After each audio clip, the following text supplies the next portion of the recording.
Devices Radio Network. Blood, sweat, and gears for informational and educational purposes only. Kids, don't try any of this at home. Welcome back to Blood, Sweat, and Gear. I'm Scott McNally, and with me, as always, is Skip Hill. S2H, we've got a special guest today, Paul Carter. I'm going to bring the guys in first. Skip, S2H, how you guys doing? I am currently working on my toxic masculinity this morning. You're what? Toxic That's an masculinity. entire show right there. We could do the whole show on toxic masculinity. I don't even know what that is. I didn't either. You won't need it anyway, apparently. We don't need it, so don't worry about figuring it out. Huh. And I guess on that note, special guest Paul Carter. What's up, man? Wow, I get brought in on the toxic masculinity platform. I appreciate that. Good to have you, man. So you and Skip have known each other for a long time, right? Yeah, we've known each other, going all the way back to, as far as online goes, going all the way back to the Intense Muscle boards. Nice. And I know a lot of the people that I hang with are very familiar with all the stuff that you've done on Geared Up. Have you been on any other podcasts since then? Because I don't follow all the shows, and from what I understand, Skip tells me I may have missed a few. Yeah, I mean, pretty much every other week or so, somebody has me on, and sometimes, it's people who don't have a big following or big audience or whatever, and sometimes it is because let's see, Bukowski had me on his podcast a while back. Oh, nice. I've done a few others, quite a few others. So probably every few weeks, somebody asked me to come on. Sometimes it's training related, but I would say, with kind of the niche I've carved out for myself in the whole quote-unquote fitness industry, most of the time they want me to talk about all the other stuff that I end up writing about half the time. So, I've been on a lot of stuff lately. The Geared Up stuff, we haven't done a Geared Up podcast in I don't know how long. I don't even know if Adam's doing it anymore. I haven't seen one in a while. It's been some time. Yeah, he mentioned maybe getting stuff back together, but I don't know. Maybe he'll do something new, but... Whatever the case, man, I got to check that Ben Pekulski show out. He's got a great show. Yeah. Ben always has he has a myriad of different types of people come in and talk about all sorts of different topics, not just fitness related stuff. So I always appreciate the work that Ben's doing. Skip, you're not too far from Ben Pekulski down there in Florida, right? I don't know. I've heard he's down here. I don't know. I haven't been down here long enough to really figure out where everybody is. Oh, where he's in Tampa. Okay, see, there's a lot of them over there on the Gulf side. So, yeah, and I get over there. I think I've been over there twice, but it hasn't been to train. So, I don't know. I haven't run into still Scott Stevenson, any of those guys over there yet. And apparently Scott was on the East Coast first and then moved to the West Coast. I can't keep track of where everybody is. I do know we have a caller today from Boca though, so I'm excited about that. Yes. Well, he's we have a recording. He called in a recording for us. So yeah, we'll take that a little bit later. We got a bunch of callers lined up. I was gonna say something else about training. Oh yeah, Skip, you're looking freaking ridiculous, man. What are you doing right now? A lot of drugs and growth. I'm going to be pretty transparent. No, you know what? I am I'm just in a different place. I say this all the time. I'm in a different place and I'm enjoying the process right now, but I'm very regimented. Everything is highly structured and I'm making sure that I don't get too fat. And honestly, that was kind of a half truth. The growth is making a pretty fucking big difference. Nice. So yeah, I'm pretty happy with how things are going right now. Yeah, Paul, like a little while back, Skip was just uninterested in training, and he was like, I'm just going to eat everything in the world and do whatever I want and not go to the gym. And he was like, but I do bounce back fast. That's what he said. And then I just, like, the next day, I feel like I looked at your pictures again, and now you're looking jacked. Well, but if you look at the befores, I was right. I did not lie. I go to shit quick, but I've been doing it a long time. I'm old. So I did get it. I got it back, but it's been, like I said, it's been fun. It's a different thing because now I can put up some numbers that I haven't put up in 10 years. So the training is just more enjoyable, from that kind of standpoint. And that's the part that I was getting bored with it. I was getting bored. I was doing the same shit I'd done for 20 years and it was just kind of, nah. So I think that's the battle though, even for guys who pretty much stay in the gym for life, is that there's always that desire to not train anymore and just eat all the food that you want to eat. I mean, seriously, like I don't really know if the whole point is that somehow we make we have the ability to defer that self gratification for extended periods of time in order to either stay in the gym and stay on point with our nutrition. But I mean, yeah, if I could wake up tomorrow and somebody said, take this pill and you can eat all the food that you want to and you're never going to get fat, I mean, I would probably never go back to the gym again at this point. Really? See, now you say that, and then the younger crowd, the younger generation, they've been training for 5 years or so. They're looking at you and they're going, Paul and Skip, those old guys, they just don't have the passion anymore. Bitch, I've been doing this shit for 30 years. 30 years. Do it for 30 years. Do it for 30 years and then come back and talk to me about passion. When I was in my 20s, you couldn't get me out of the gym. There you go. There you go. Thank you. Okay, I can relate to that, and I feel like, but I don't feel like I'm there. I feel like for me, I love the gym still. Even if it's not a great workout, the way I feel when I walk out is amazing, and I like getting that feeling every day. I think there's no denying that. I just think that there will always be phases when you do something long enough. Is as much as you love it, there will just be those phases. And you know what? I'll add one more thing, and I think that this plays. And I'll ask Paul if he feels the same way. When I'm not rich and I don't have a shit ton of money, but I have significantly more money than I did when I was in my early 20s. And I will tell you this: when you have other things, you can buy things that are fun, you can go places that are fun, and you can do more in your life. You can basically have a life, period. Right? Yeah, it isn't that the gym all of a sudden takes a back seat, but when you're in your early 20s, you don't have a lot of anything else. It's like your not vacation, but it's your reprieve, it's your the high point of your day. And I can tell you, when I got into motorcycles, or I'm going to be fighting next year with a boat, because I'm going to be wanting to be out on a boat, and people are like, oh my God, you're not passionate. Bitch, I'm out on my fucking boat. I don't want to be in the gym on the weekend. So I think that has played a little bit of a part as well. It's life. It's the maturation process. It's responsibilities. There are just a lot of things I think that the younger kids haven't had to deal with yet. Yeah, and I just had this conversation the other day, believe it or not, with my 12-year-old, because she's starting to lift and doing conditioning stuff, and she's loving it. And we had that conversation as to how, when I got started lifting at 14, like what was the catalyst for basically the last 30 years? And I was really scrawny and skinny. And I remember the first time I flexed and actually saw my bicep. But I remember thinking in that very moment, I was like, I am going to do this for the rest of my life. I like how that looks and I like how that feels. And for the next probably 10 or 15 years, it was an absolute drive and focus to just get as big and strong as possible. But it's like Skip says, as you start to cultivate a life outside of that and around it, it's not that that the drive goes away per se. It's just that you have other things you fill up your time in your life with it. It's not your central focus about everything. Right.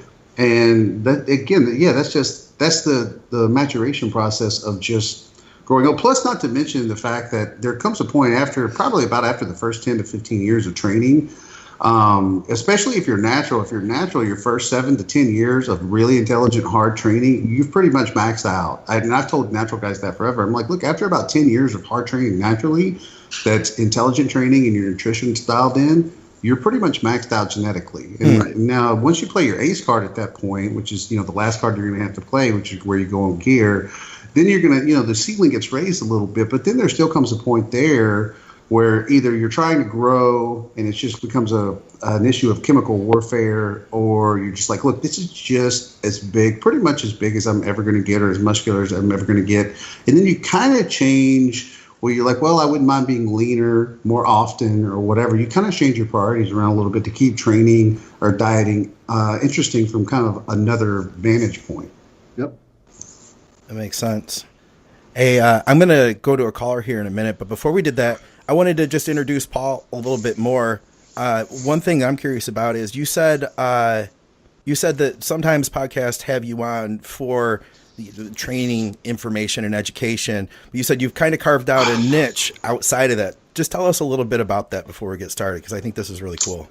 I write a lot about life and relationship stuff too. And over the years, I took some browbeating from some quote unquote very macho men who are like, that's Nancy boy stuff or whatever. And I really just don't care. Like, I think that is a massive sign of insecurity on their part and a lack of emotional development or a significant amount of emotional restriction by men who don't feel like they can quote unquote talk about feelings because quote unquote feelings are Nancy boy stuff, when in actuality all of us share similar feelings throughout the course of our life. And one of the things, and I've touched on many times and I'm still very vocal about, is the depression epidemic that men are facing these days. 70% of all suicides are men. We have a severe problem with loneliness and isolation and those kind of things. And a huge part of that is because of emotional repression by men. And that's often perpetuated by other guys who are like, just man up, don't be a little bitch, whatever, so forth and so on. And I'm not saying there's not a time where you shouldn't tell a dude, hey, just man up, don't be a little bitch. Yeah. But that's not the when you're a hammer, everything's a nail. And that's not the solution to every problem either. And so kind of helping to cultivate guys to learn how to express their whatever they feel, whatever wounds they've had. I mean, you take a guy who went through a traumatic childhood. Well, everything that we know about attachment theory, he grows up to be a pretty traumatic adult in terms of the way that he works from an emotional space. So that's a lot of the stuff that I work in and write about too. You feel like people in bodybuilding, guys in bodybuilding, have that at, like, to a greater degree, issues in that department versus just like normal everyday society guys without muscle? I don't know that there's one way to say. I think the kind of the default answer that people like to defer to with that is that, well, because we want to grow big and strong, that clearly we have either a small penis or we have severe emotional issues that we're not addressing. But that's kind of once again, that's kind of a broad statement. There's lots of people. Like we talked about, one of the guys that I have conversations with on the regular about all this stuff is Scott Stevenson, and Scott is an incredibly well-rounded and self-aware individual. So clearly, he's not suffering from that. Yeah. And Scott is mega yoked, so I don't think that he's had that particular problem. From all the guys that I've worked with over the past few years, it's different walks of life and different backgrounds and all sorts of things. So I don't think it's safe to say that. All men who get involved in bodybuilding do so because they have severe emotional issues. I think that guys get involved with a myriad of things as different types of coping mechanisms for whatever trauma it is that they're not kind of unpacking in their life. Yeah, I buy that. Skip, anything you want to throw in there on that one? Because I feel like you see a lot of crazy people at the gym on a regular basis. Yeah, I think we all do. As soon as we walk out the front door, which is funny because even in making a statement like that, that implies that we're not crazy. It's everybody else that we deal with. Right. Crazy. Yeah. No, but I tell you, it is. I do have a question, because if you're going on these other podcasts and discussing this, why don't you have, and I'm sure Scott knows exactly where I'm going with this, why don't you have your own podcast? Why don't you host a podcast talking about these things? Instead of, I mean, certainly going on to the podcast is not, a bad idea. But you have this background. Really, what you would need is somebody else to kind of counterbalance on the other side. Maybe even play devil's advocate. There could be a lot of debating. There could be a ton of dialogue. There could be arguing. I don't know. I could throw out a name. Rhymes with dip. Starts with an S. But anyway, I throw the Ken doesn't rhyme with it. Rhymes with Ken.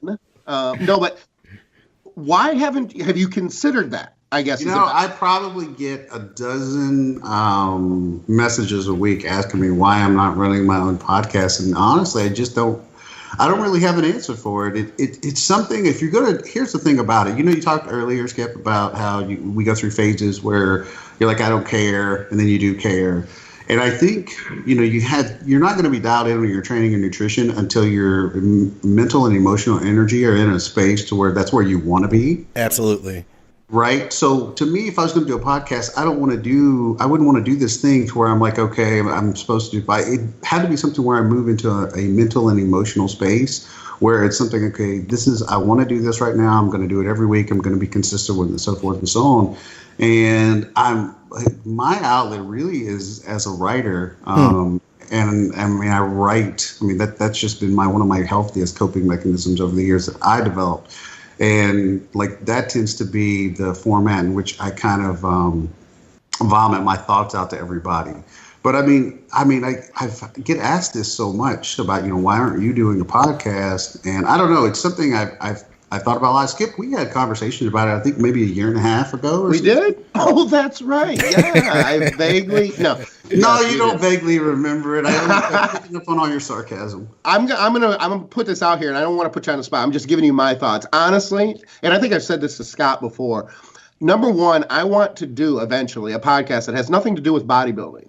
Yeah. I want it to be about relations. I've been married for 25 years. I don't have everything right, and I don't have all the answers. But I do have a very, very good, awesome, fun, relationship. And I've managed to raise 4 kids, and none of them are in jail yet. So that's a bonus. I want to talk about other things. I like current events. I like, politics, religion, things like that. Things that are hot button kind of people emote about. They get really involved with, and they sometimes get upset with. And I think that's what we spoke about briefly. Yeah, because we talked about it that we both wanted to get away from.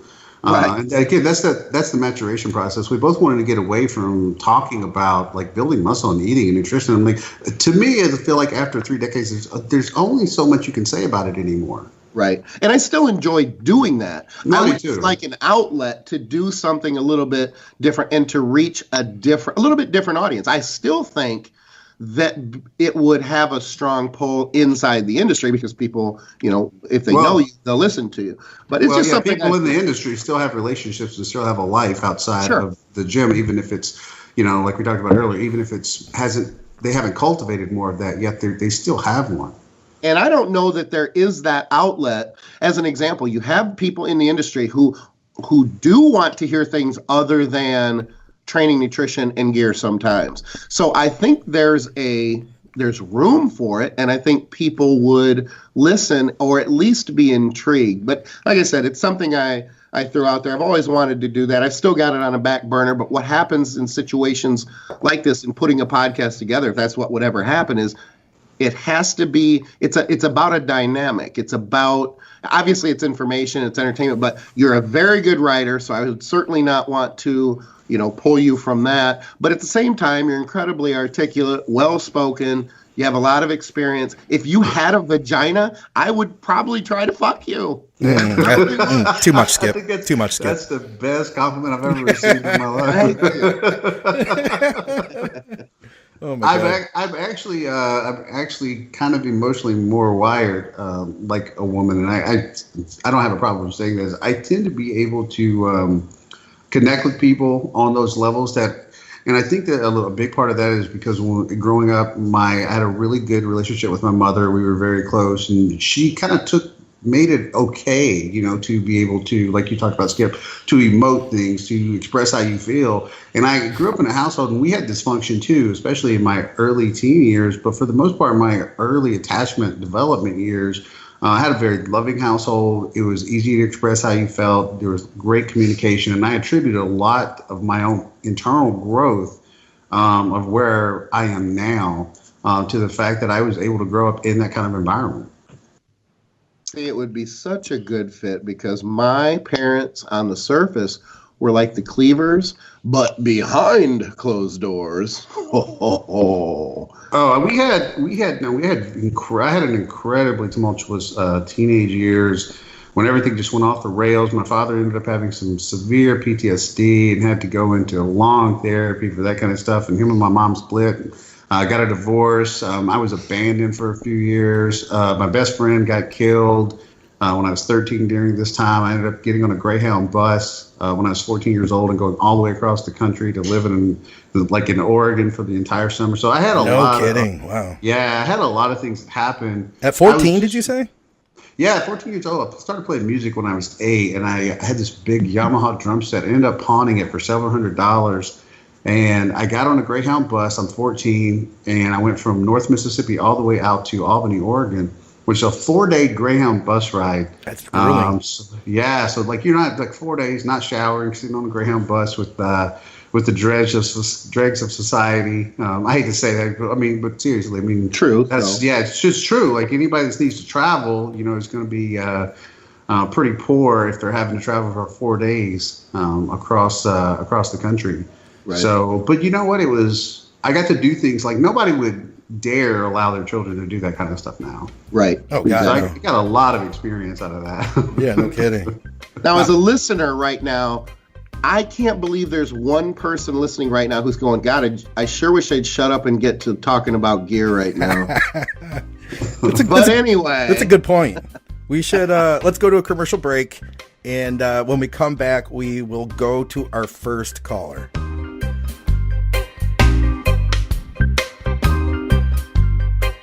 Hey guys, thanks for listening to Blood, Sweat, and Gear, and thank you to S2H and to Skip Hill.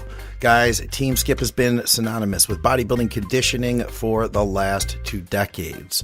From NFL players to pro bodybuilders to 40-something guys that just want to kill it in the gym and their shirt sleeves. If you have too much skin, call Skip. TeamSkip.com, because skin is overrated.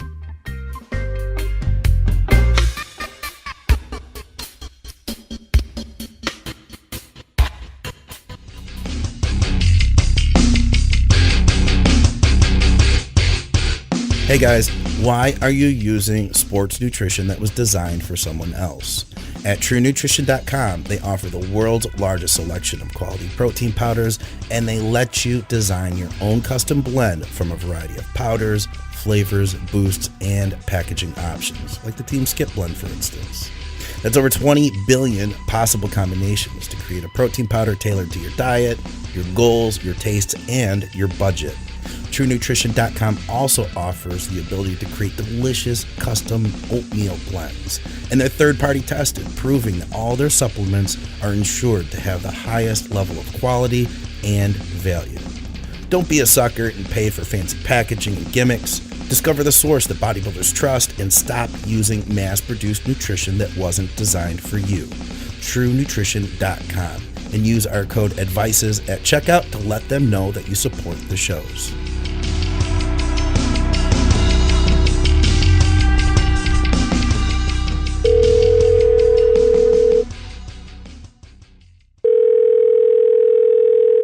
Hello, this is Greg. Hey, what's up, man? This is Scott from Blood, Sweat, and Gear.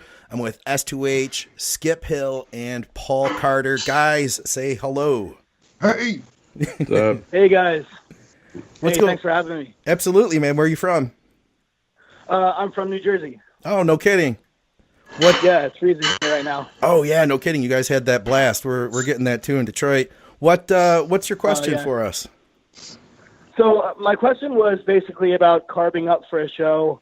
I had sent you a few pictures and stuff, but basically I've had some good situations, some bad ones. I competed twice in 2017. First at a regional show to qualify for nationals, and then nationals. For my first show, I realized that I was going to be coming in the middle of the light heavyweights. I had never been in that class before. And I decided that in order to stand next to guys that were going to be a lot bigger than me, I wanted to be super full. So I really pushed the carb up process. Specifically the night before, I was eating like 100, 150 grams every hour and a half to 2 hours. And it worked great. I was super full, but I think I may have spilled a little bit. I was definitely holding some water. I didn't have the detail that I would have liked to have had. Yeah, you were super full. I'm looking at the pictures right now. So, yeah. And then... Yeah, I mean, sorry, go ahead. No, I was just going to ask you, so that you got super full at this first show, then what happened then? Because I'm looking at the next set of pictures, and to let the guys know, you look very depleted there. You look like a shell of yourself compared to what you were when you loaded hard. Yeah, so going into nationals, I made the decision to push to middleweight. I mean, I was halfway there already, and being my first national show, I wanted to be super shredded. I realized that if I wanted to stand next to those guys, I just had to be as shredded as possible. So I decided to make the push to middleweight, which it happened. But once I weighed in, the weight kept going down no matter what I ate. I was also kind of afraid to push the carbs as hard as I did before because I didn't want to spill. But I think I definitely could have eaten a little bit more because when I weighed in, I was 174. the morning of nationals, I was down to 169, even though I ate all through the night. So it just kept going down. So I haven't really nailed like a good protocol for myself, and I just wanted to know, what are some things that you guys have done that have been successful? Obviously not trying to overdo it, but enough to be super full without spilling over. I've got a question though, and this is gonna, I think, help not only myself but the other guys to answer this. The second time when you went down to the middleweights, did you use a diuretic or more of a diuretic? What was the protocol aggressive, or was there no diuretic or no change in your water manipulation from the first show to the second show? So my water manipulation was exactly the same for both. I did half a diazide the night before the show, and that's it. I did the same thing for nationals. I moved it up a little earlier because prejudging, I think, was an hour before it would have been for my other show. But other than that, it was exactly the same. Then you did not make the number one mistake. Good for you. I guess I almost feel like the question is like, how do you know when enough is enough when you're loading? Is there a way you can explain that, Skip? Well, I tell you what, it comes, there's so many different protocols to reach the same end result. So what you're going to get from 100 different people is 100 different processes that in the end could essentially have the same outcome. I'll just tell you that my favorite way, probably because it's the most predictable, is, Mountain Dog refers to it with the same moniker that I've used for years as well, and that is fill and spill. You load hard to the point where you spill and you get watery, and you clean up the watery mess in time to get on stage. You said that you loaded the first show the day prior. That is probably, or almost certainly, one of the main reasons that you spilled or had water problems. Yeah. It's very, very possible that if you would have loaded, and I can't tell you how many days, because these are the things that you have to mess around, trial and error, a handful of weeks out to be able to see what that timing is.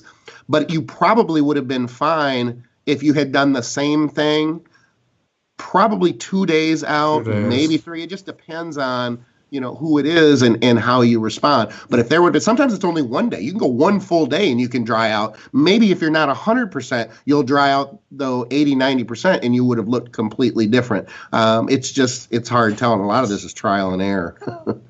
Yeah, and Right. I Skip pretty much just repeated everything I was going to say. The most consistently effective approach generally is the fill and spill, and then spend a day drying out, and then wake up the morning of your show, and then get up early before you can start your loading at that time. So your sodium, your carb, and potentially your fat loading starting from early in the morning with no water coming in. So that way you're not going to spill over. But as soon as you said that you were carb loading up the day before the show, I was like, well, of course you spilled over. The day before the show should, for the most part, for most people I've worked with, or most of the other guys I've talked to, should be used to facilitate the drying out process. And then you're going to do the rest of your loading on the morning of the show when you don't have any water coming in, so you don't spill. Right. Anything you want to throw in there, Scott? When you drop that weight, you got kind of flat. After you had that morning first meal and water's going in, you should have probably grabbed a giant family bag of Doritos and 2 Snickers bars and you'd fill back out. That's always the most fun part of the show, is just wake him up in the morning and be able to smash all the stuff you haven't been able to eat for months on end. Yeah, I mean, don't put so much emphasis on the carb side, because you need the intermuscular water and you need sodium to get that water there. And a lot of guys get caught up in just carb, when really you just need more sodium and less carbs, and you need to move that water into the muscle. Right. So that's probably at that weight. I'm going to say when guys are in heavier weight classes, heavyweight, I might lean a little more towards the carbs and doing what the other guys said, tapering in. But if you start getting flat like that, just grab one of those massive family bags of Doritos and start hammering it down. Yeah, there's a pretty big disparity. I see the pictures. You sent them to us, Scott. There's a pretty big disparity between the condition for the two. So you clearly look better, fuller, and you're harder. So that look is definitely. And you're in a tough spot too, because you said you're in the middle of a weight class. So when you go to the national level, you got to play the national game, and the national game is you suck down, everybody does, to the lower weight class so that you can come in big in your weight class, and then you fill out from there. So the nice thing with that national weigh-in is there's a significant amount of time to weigh in and still load, and sometimes still have a fucking day to dry out. So it depends on the timing of the weigh-ins and things like that. There's a lot of stuff at the national, especially with the 2-day show as well. But there's a lot of stuff at the national level that changes the game when it comes to how you're going to be able to load. Because if it takes you 3 days to dry out, 2 or 3 days, that's going to be very difficult to fill and spill, come in at the top of your weight class after you've crunched down into the lower weight class and have the time frame to be able to do all that at the national level. It can be difficult. It depends a lot on the timing and the itinerary for that show. Right. That makes sense. Well, I hope that helps you, brother. Thank you for taking the time to call into the show. Yeah, that was all great. Thanks so much for your input, guys. I really appreciate it. Absolutely. Good luck. All right, guys. I'm going to go to this clip, and the basic gist is he has a son that is in jiu-jitsu and stuff, and he wants to figure out how to put more muscle on the kid. So let me roll the clip, and then we can just dive in. Hey guys, my name is Joshua. I'm from Boca Raton, Florida, just north of where Skip works out. My question is about my son. He's 8 years old, all going on 9. He's 52 pounds and slightly smaller than the other kids. He's half Asian, so he's always going to be a little smaller, but I'm hoping to get him to be bigger. And he wants to be bigger. He plays soccer and jiu-jitsu and kickboxing, does the kickboxing 3 days a week, soccer 3 days a week plus a game or two, and jiu-jitsu 3 times a week. He's got a strength and conditioning coach 1 day a week who's basically getting his endurance up. But I'm trying to add some weight onto him. So I was wondering if you guys can recommend any supplements, whether it's just protein or when he should start taking protein. I have gotten his weight up a little bit with chocolate milk after each workout. So he's gained a couple pounds over the last couple of weeks. But other than that, maybe what he could possibly take to get a little bigger, and when you think I should start bringing him to the gym, and what kind of workouts he should be doing to gain that extra muscle. All right. Hey, S2H, we haven't heard much from you. Share a couple thoughts. I'm just going to say it because I just say things. I mean, I think you just let the kid be a kid. I mean, you're putting way too much pressure on an 8-year-old, in my opinion. My kids are growing a lot older, but I think it's, I don't know the whole situation, but just by what was said, 8 years old. I mean, I think you just let the kid have fun. He's 8. I mean, I can understand some people have kids now with a video age where they don't go anywhere and they're, it's the opposite. They're out of shape. They're overweight, and you have to, get that moving the other direction for health reasons. But I don't know. That's all I can say is I think that in my experience in life, you got to let these kids just be kids some, and I don't think you have to look that deep into it. Okay. That's pretty much what I think. I kind of wanted to ask you because I know how big sports are in Texas and powerlifting, and there's a lot of competition with kids in sports. So figure we'd start there. But anybody is welcome to jump in, you guys, whatever you're thinking. Run with it. Well, I mean, if the guy was on here, my question would be to him. My first question would be, that did his son come to him and say, "Hey, Dad, I'm tired of being skinny. I want to, gain some weight," and that sort of so that was kind of left out.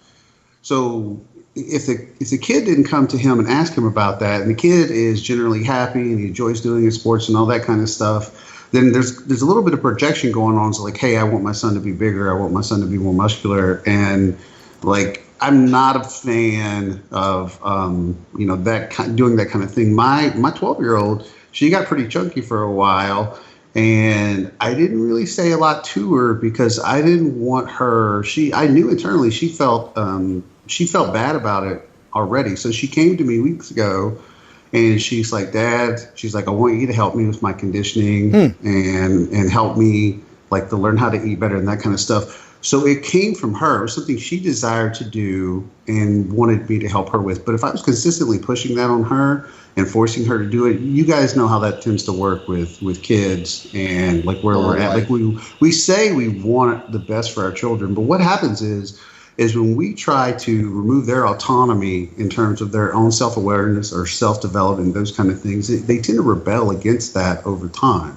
Whereas if you kind of allow them to move into those spaces on their own through their own desires, they'll be much more receptive to kind of growing in those spaces. And that's what I let her do. And now she loves doing cardio. She wants to, learn more about lifting weights, and like her eating is so important now, but it's because she wanted to get there.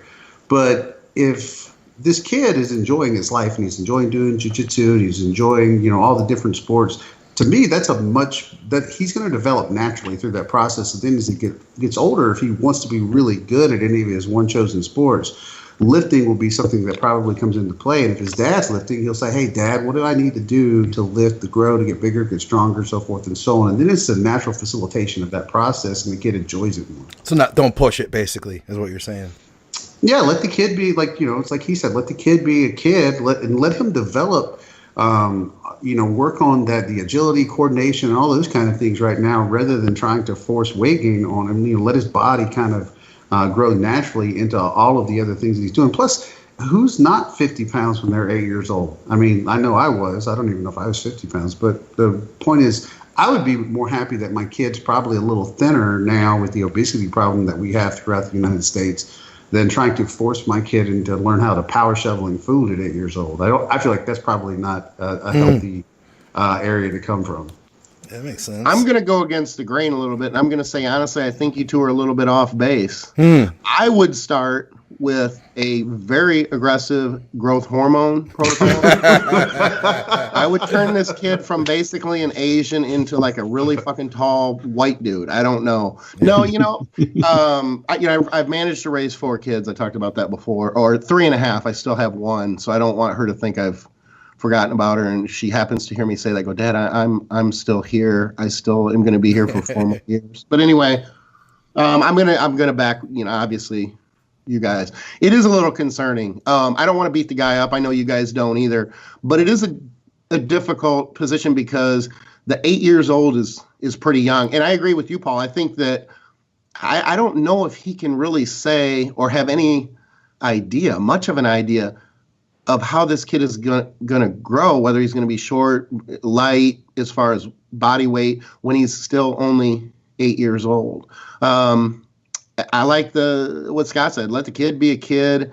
Let him just let him do kid shit. The other thing that I have, and I'm not going to dig into this too much, but the caller did mention all the things that his kid is involved with. And I think that's great. You want to expose your kids to a lot of things. At the same time, though, I think that as a society today, as parents, we do tend to, like you said, Paul, project. And sometimes it's a living vicariously. It was difficult for me not to do when my son had such a talent for baseball, to not push this kid to be like, oh my God, you could really be good at it. It's difficult. It's hard to find a healthy balance so that they continue to enjoy what they're doing.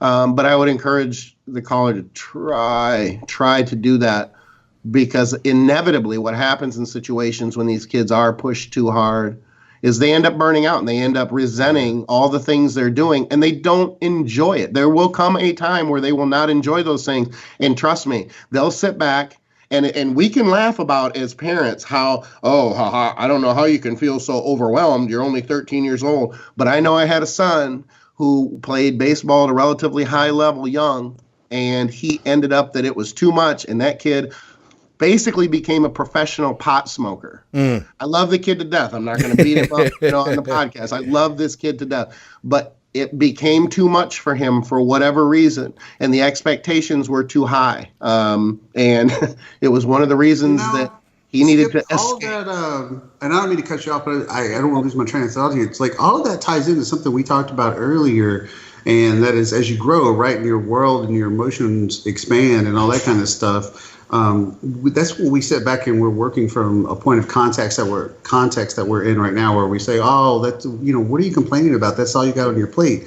But you got to remember, in a kid's world, that's everything, right? Like Exactly. Their world's not very big around that. So you take a kid, he goes to school, he's got homework, he's got to play sports. He's trying to kind of, learn his way through the life that's in front of him in terms of either dating or how he feels about himself or his body, the hierarchy that he falls into and his peer groups and that kind of stuff. And like as adults, sometimes we fall into the trap of minimizing that because we've gone through the experience of all these things, and then we've developed problems outside around that feel bigger to us. What if the kid's like, what are you bitching about, Dad? It's just bills. I don't know what are you complaining about? All you got to pay it, right? But like if they turned it around on us, it'd be like that. But we kind of lose that empathy in a way as we get older and get away from that, a little bit more disconnection from where that is. And then, one of the things I always stress against parenting, which a lot of people find off-putting, is that I'll say, don't tell your kids, I just want the best for you, because that is trying to assert what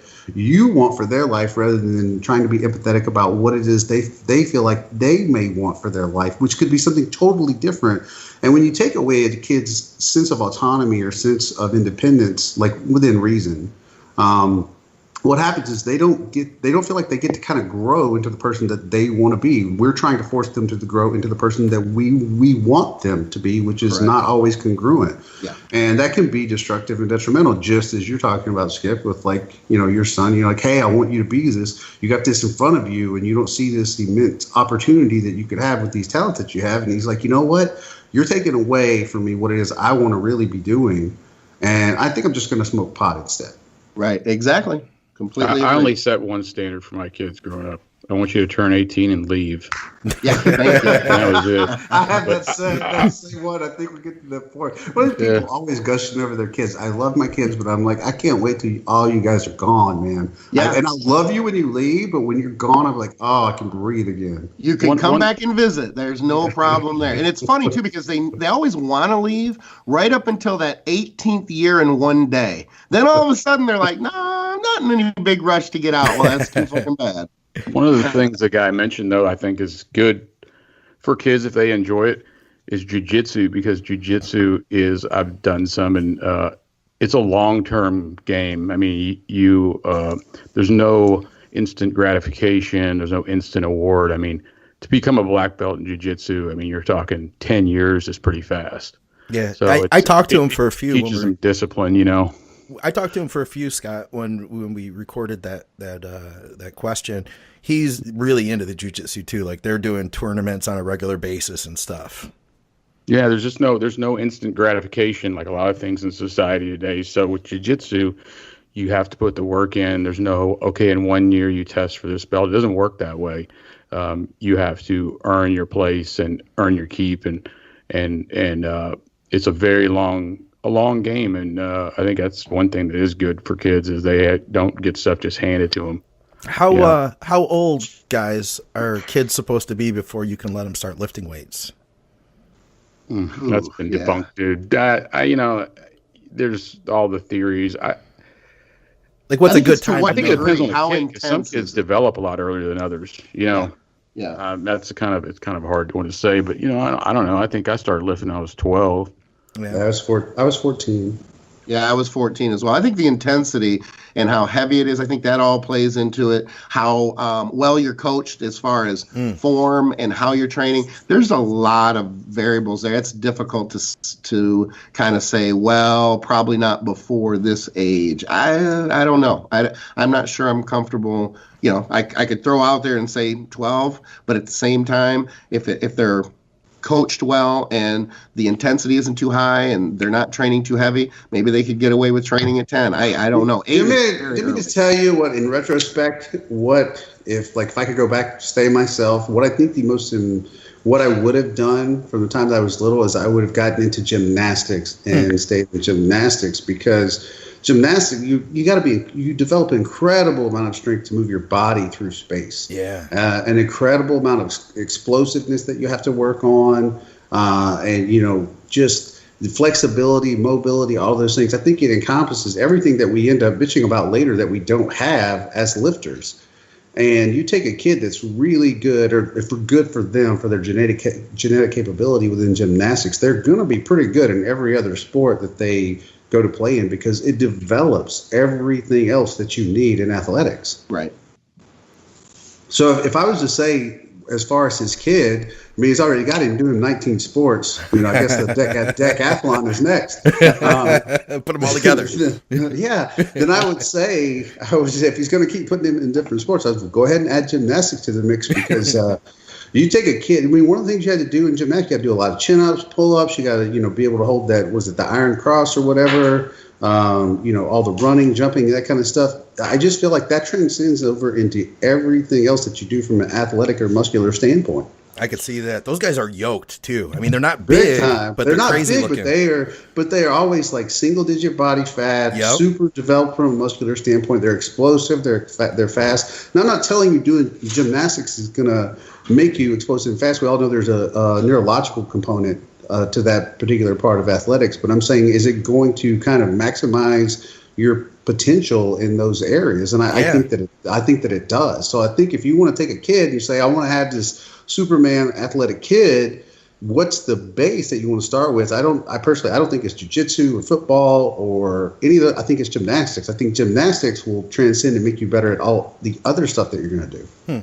I've never heard anybody say that on the shows before, but it makes total sense. I could see that.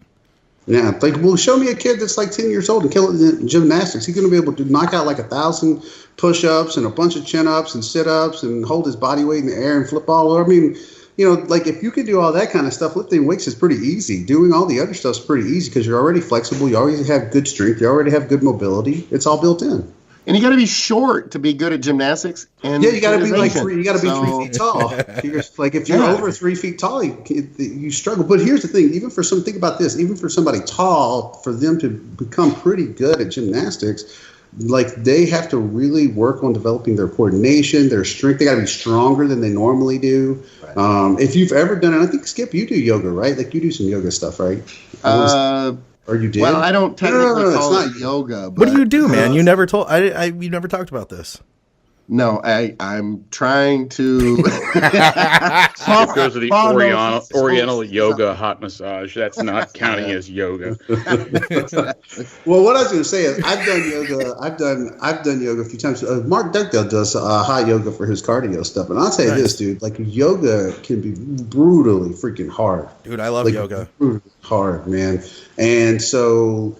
And that's what I was saying was being able to hold your body in certain positions. Like we develop, this neurological ability, through developing certain patterns, in movements, and we get strong in those. But like yoga instructors can take us and put us in a body weight position that we can't hold for more than a few seconds because we're not very strong in all those supportive musculature areas that you're going to get strong in through stuff like yoga and gymnastics. I just think if you're going to take a kid and you want to make them awesome at pretty much everything else that's athletic related, make them awesome in gymnastics first.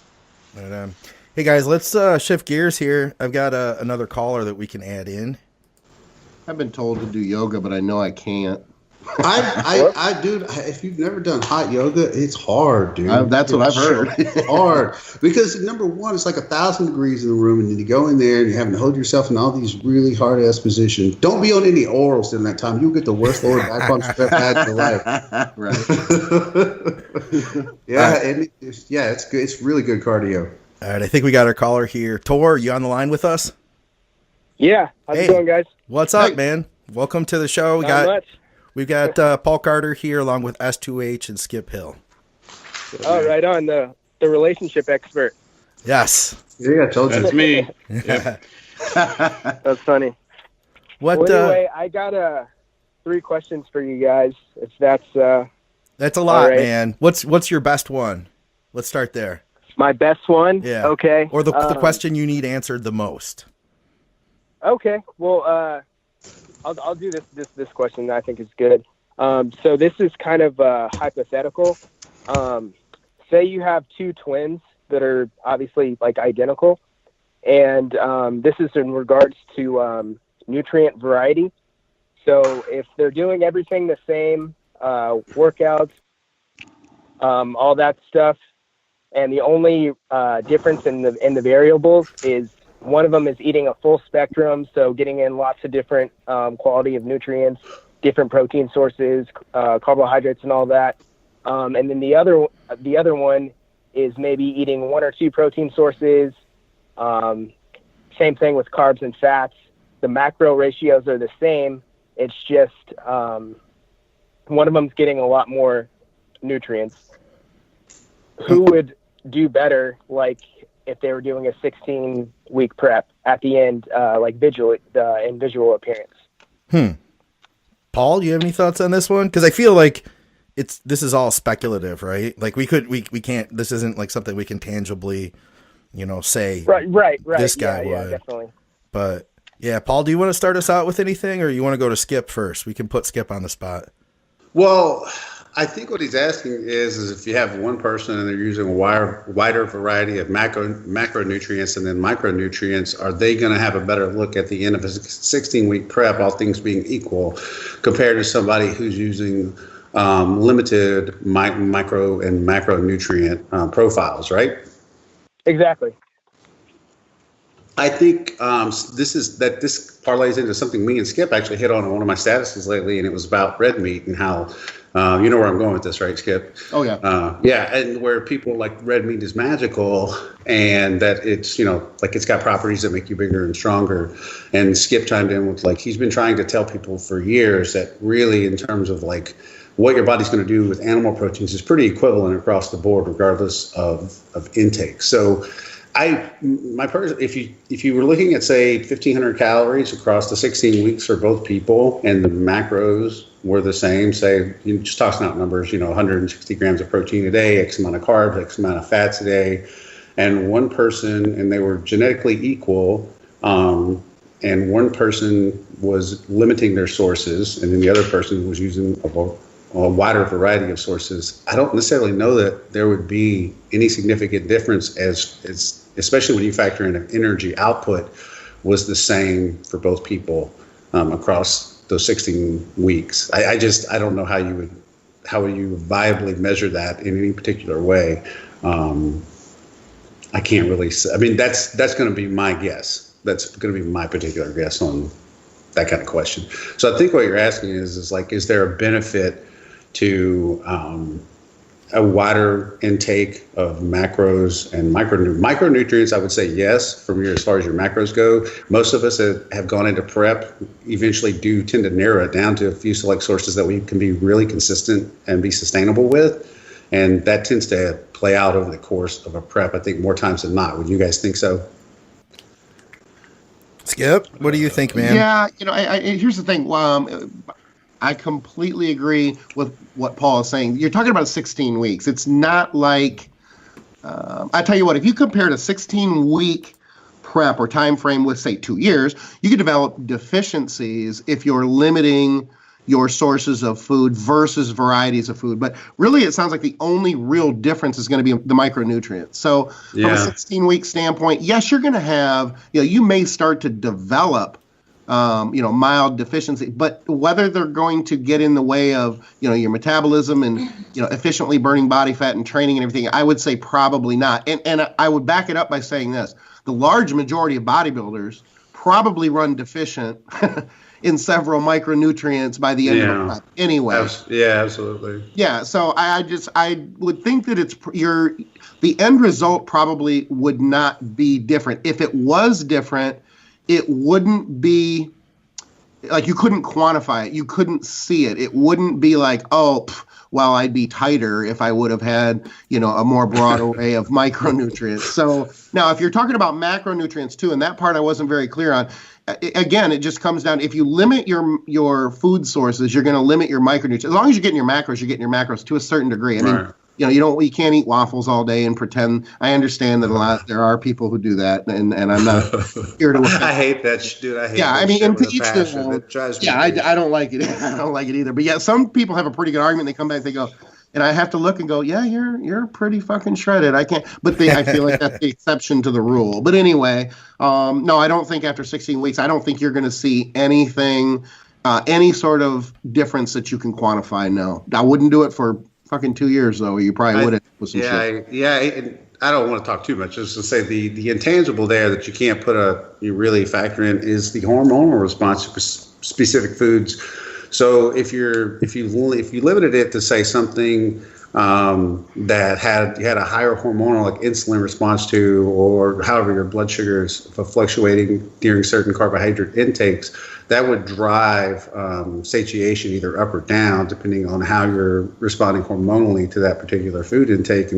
But that's kind of one of those intangibles. If everything's equal across the board, as long as a person can find strict adherence to the diet and they've got their macros dialed in over the course of 16 weeks, I don't think you're going to see anything that's like Skip said. It's like, yeah, well, if you'd had more broccoli, I don't know that that's going to be the case. But yeah, like the deficiency thing, we're just talking about prep. We all know by the time prep's over, we're not in good shape. Right. Scott, you want to add anything to this? I prepped 2 twins before. Did you really at the same time? Oh. Yep. No kidding. And did you run their diet the same? Actually, no, because one of them didn't like certain foods, and they looked exactly the same. So, He could have just chimed in earlier 5 minutes ago. Yeah, you could have saved us a very long conversation. Why did we talk that whole time? one point would be though, is the caller. Your name's Thor. Tor. Thor. So Thor. that's like a ass name. So you're probably going to win that twin contest. I'm telling you right now, if you take them on, because you're like the hammer, I think it's called. So no, I mean, it wasn't, the diets weren't like super different but the one didn't like vegetables. I mean, was real picky on that side. But everything else, actually for a while I had them on, I would say the macros were similar, but the kinds of foods were varied because they got selection. No, they look the same. Good enough. So, I mean, when I say the same, I mean like I couldn't tell the difference between them from start to finish half the time. I had to label them like 1 and 2. They had numbers. So conditioning wise, did they both end up pretty much in the same place, relatively speaking? Yeah, they looked like twins. I mean, you couldn't even tell the difference. Yeah, I'm going to ask the question that everybody's thinking, and you have to be honest, okay? And I understand they might be listening, but were they hot? Yeah, they were twins, chicks. The only way I could really tell the difference after a while is because one of them changed their hair a different color, Gotcha. had a different hairstyle. But I mean, at first it was like, okay, we got to give you numbers. Sorry, because I didn't know who the hell I was looking at. I had to go 1 and 2. So I've got twin potential clients out there who just went, we're not going to work with Skip. That happens a lot, Skip. Trust me, I hear it. Yeah. If he's going to sit there and be unprofessional and wonder if we're hot, I don't think working with him is a good That's called toxic masculinity. We're not. That is at women and saying they're hot. It's also called honesty, brutal honesty. Skip, I sell a 12-step program for $10,000. You can take. It's like a week long. It'll fix you right up. 12-step for $10,000. Yay. All right, Tor, does that kind of answer your question for you, brother? Yeah, that was it. Cool. Hey, while you're here, I know you've been a long-time listener of all the shows. Give a shout out to your dad because he listens too. Hey, Dad, what's up? How you doing? He's a good Father dude. and son listener. Yeah, Awesome. we got both of them. They're great people. That's cool. All right, cool. Thank you very much for your call, and we will talk to you soon. See you on the message board and stuff. All right. Sounds good. Thanks, guys. Thank you. All right, guys, I got a question I got to know about because I kind of cut the conversation off. Well, Skip, tell me about your yoga. No, but the thing is I did not do yoga. I thought he was coming to me kind of being sarcastic or playing with it because I couldn't relate to the question. I thought he was just having a little fun with it. And that's when You know what? Who I was thinking of, honestly, it's Mark Dugdale that actually does yoga. It's not Skip. That's what it is. It's Mark that does. Mark does a lot of hot yoga. He doesn't do cardio. He does hot yoga for prep. Really? Huh. Yeah. I'll tell you too, you think that you're strong, as a bodybuilder, but you step in the yoga room and you try to do that stuff. It's like my body was shaking the first several times. That's what I'm talking about. Like when brutal. I did hot yoga, the times I did, I was like, I am weak as piss. Yeah.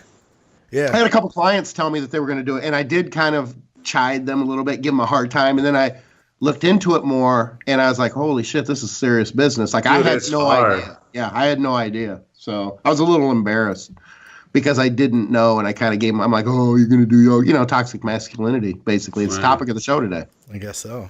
Dude, if you want to feel like a little bitch, go into one of those, go into a hot yoga class where they've got some advanced females and where they're doing those advanced moves and you can't do like the base move and you will feel like a little bitch. Oh, well, I know. you know they're going to point at you too or they're going to push you because you're so much bigger. So they're gonna, for you to fail and be like, yeah, Mr. Tough Guy, Mr. Toxic Masculinity isn't doing too well today. They already classes. know. Yeah, they already know when we come in that we're probably not going to do very well. If he's broken down to do yoga, something's really wrong with this guy. If it's easy, I've done hot yoga. Yeah, it'll be fine. Yeah. Well, just don't be real gassy. I got gassy and they kicked me out. But Yeah. That happens. when you're in that back arch thing, arched over. Yeah, eat a lot of Brussels sprouts about 2 hours before you go. Yeah, it's. Skip, before I forgot all about this because I was excited because we had Paul on. We had talked a little bit on text about growth hormone and gyno, and this is something I think a lot of people really aren't aware of. Yeah, a lot. Yeah, I mean it's funny something. 'cause it was a topic years ago. That's why. And if you go on Google, I mean, if you just go and you start Googling shit, the discussions and everything are like fucking 10 years ago. There's not anything or not much of anything very recent. And it made me wonder because the couple people that asked me about it are pretty advanced and they hadn't heard about it. And I thought, I wonder if I have not looked into it recently, if there's been somehow some kind of odd change of position on this or something. So it just made me think, and I thought, maybe it would be a good topic just because I probably had a handful of people ask me within the last month or two. No kidding, man. Yeah, it's just kind of odd. So do you know what the mechanism of this is? Like, because normally we think it's going to be estrogen that causes gyno. Well, it's prolactin, if I'm not S2H, right? I mean, it's prolactin kickback. It's not a estrogen kickback, from what I understand. Well, it causes a hormonal imbalance, and then so if prolactin levels, they don't even have to rise, but if the balance becomes your hormones become imbalanced, then prolactin will be the leading hormone that causes it, binding to the breast tissue because it binds to same and other receptors as estrogen. So why hasn't this been a topic of conversation? Like, is there any reason? Is there something that has been contradictory that you've heard of, within the last handful of years? It's kind of an odd thing that it hasn't been discussed very much. And that I had two people that are relatively high, I won't say high caliber, but I mean, people that I was surprised that asked me about it to the point where I thought, maybe I'm fucking wrong. Maybe some shit has changed in the last 10 years. And I've just assumed that this is, this is kind of an accepted, which I felt pretty confident that it was, but I had to look into it and just check on it. And there's not much out there. No, I don't know. I think I read a study on it a while back. I mean, this has been several years ago. And what I would say is people were saying that it raises prolactin. Really, that's not always the case, but it just throws an imbalance in your hormone, just like anything. So let's say you had higher estrogen than testosterone or anything, it's SHBG levels are off, whatever, it causes that homeostasis to be thrown off. And then I would say the people I know that have gotten it from I know one person very well in particular that gets gyno from GH every time. It's like GH gyno, but this person is actually really dry normally and lean and doesn't have any gynecomastia from anything else. So I would say, like anybody, you're every person is different. Are you susceptible to that hormone imbalance and prolactin? Right. Well, since we can't find our last caller here, I tried him again. I'm just going to go to the board. Let's answer another question or so from there, and then we'll call it a day. We have one here, question for all three of you from UC Suma. What is the best advice you've given or used yourself to help mentally push past points of comfort in the off season? And this is a guy who's trying to basically move up a weight class. And, basically I think he's at a point now where he's still comfortable, but you Skip, when was the last time you actually bulked? Like, when was the last time you actually tried to put on, as much size as possible and power shove food? It's been about 10 years. It was back in the 08, 09 was pretty much my last run. Even though I'm trying to quote bulk now, I refuse to get unlean. I don't even want to use the term fat.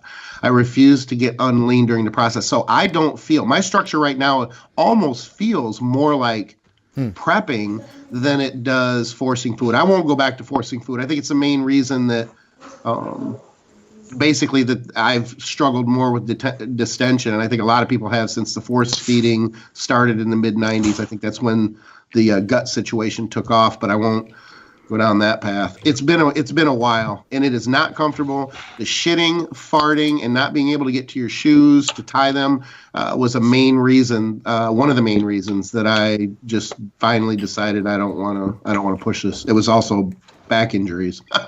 But nonetheless, that's one of the. It's very, very uncomfortable, and it is very, very difficult process to force yourself to grow. Yeah. Hey, Paul, you don't strike me as the kind of guy who bulks heavy. No, during I'm kind of like the same with Skip. Well, during my powerlifting years, when I was competing in powerlifting for like a decade, I knew. Like I got up close to 300 pounds at one point, and pretty much everything Skip just described. I don't miss not being able to. I couldn't walk across full parking lots without having to lean against a car. I don't miss those days. Sex was not enjoyable. Just feeling normal is completely extracted from those times. And the other thing is like. You can't force, even if you're taking drugs and all that kind of stuff, muscle can only synthesize at a rate so fast, and clearly it's faster on drugs. But more like once you go in and train, you create, it's basically a tearing down of the muscle, and then there's the repair process. But even if you got all that stuff dialed in exactly, you're only going to grow so fast. And when you're adding on an excess amount of adipose tissue, you're actually creating a worse physiological environment for growing, because the fatter you are, the more estrogenic your physiological environment is. You tend to become, you're constantly, power shoveling food. So after a while, you're probably going to not be as insulin sensitive as you'd like to be. The more insulin sensitive that you are, the better your nutrient partitioning is going to be, which means you're going to do a better job of moving the glucose and amino acids and those kind of things into the muscle cell, which is needed to grow at a more efficient rate.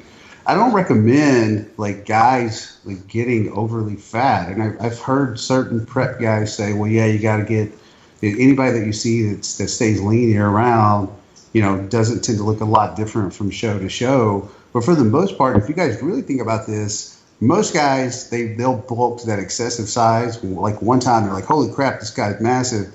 And then he diets down, and that's pretty much going to be about where he's going to be at from there on out. You know what I'm saying? In other words, he'll bulk every time after that, but every time he shows up for a show, he's pretty much in the same place. Right. So I think you can stay within a relatively leanish range, not exceeding anything above 14 or 15%, and whatever your food intake is at that level to kind of find a set point at that level. It's just a process of being consistent and just waiting it out. I don't think there's any way, even with drugs, like that's going to have a point of diminishing return too, right, guys? Like you just can't, like the more drugs you take, eventually you're taking more drugs to offset the side effects of everything you got coming in. And that's a kind of a counterproductive place to be in. So for the guy that's trying to grow, man, train really hard. Skip and I know going back to the dog crap days, that was everything. I was completely natural in those days. Ended up being 255 pounds. No kidding. Jesus. Yeah, I was 255, not taking anything. And it was really eating and training. Like, dude, that was back in, what would that have been, Skip? 12 years ago? 15? No, more than that, right? Yeah, I mean, dog crap pretty much was peaked there for what, 6, 7, 8, in there somewhere. Well, 10, this 12 years I'm ago. thinking even before that. So this would have been even before 2000, right? Because the Intense Muscle Board was for 2000. So that was when I was pushing really hard as far as training intensity goes. And I don't think you can get away from that. I think, it's that combination of having enough food coming in, but just training brutally hard. And here's the thing I think most guys miss these days, because there's so much information, there's so many chemicals, there's so much of that stuff. And the lost art anymore, I think, is guys really cultivating that ability to train absolutely brutally hard. I think that is the most lost key in all this for most guys these days. Yep. I got to jump in because I got to ask something, and this relates to intensity. It's something that I'm trying to learn how to talk about intensity, which is so untangible, put it into words on the shows. You said you got to be able to learn to cultivate that ability. What do you mean? How do you cultivate that? Can you put that into words, I guess? Well, I think if it's something, this is my own personal opinion. I think that some guys can get there over time because they have that mindset and that mentality. And I think other guys have to learn it from the guys who have done that. Yeah. That's what I really think. So, with all the guys I worked at, and they send me videos of what they consider hard training, clients that I'm working with, or I've had guys come in at various times and train with me that they just get brutalized at my normal training. I'm like, well, how the hell are you guys training on a weekly basis? Because this is I don't even, for me, compare now, I train hard, but it's nothing compared to how I was training in my 20s and say early 30s. Right. And I had guys come in hey, can I come in and sit a session with you? And they come in and train with me and they're just destroyed. I'm like, how are you, this is not excessively hard training. And how are you guys training? And I think that until you've really spent enough time doing, say, 50 rep sets of leg press where when you get off you can't see straight for the next 5 or 10 minutes, if you've never done that, then you've never trained really brutally hard. Yeah, I like the way you put, and I'm going to add that yes, intensity is the number one issue, but it's also consistency. If you train hard once every 3 weeks, when you get together with somebody, I think that the consistency issue is also a concern. And it's funny because I think that we're in a time, and I don't want to be that guy, the old guy who says, the next generation. I feel like that all the time. But it's so true from an intensity standpoint. Go back 20 years and people, here's the best way that I've tried to explain it. And that is, you go to the point where you can't do anymore and you still get 3 more reps.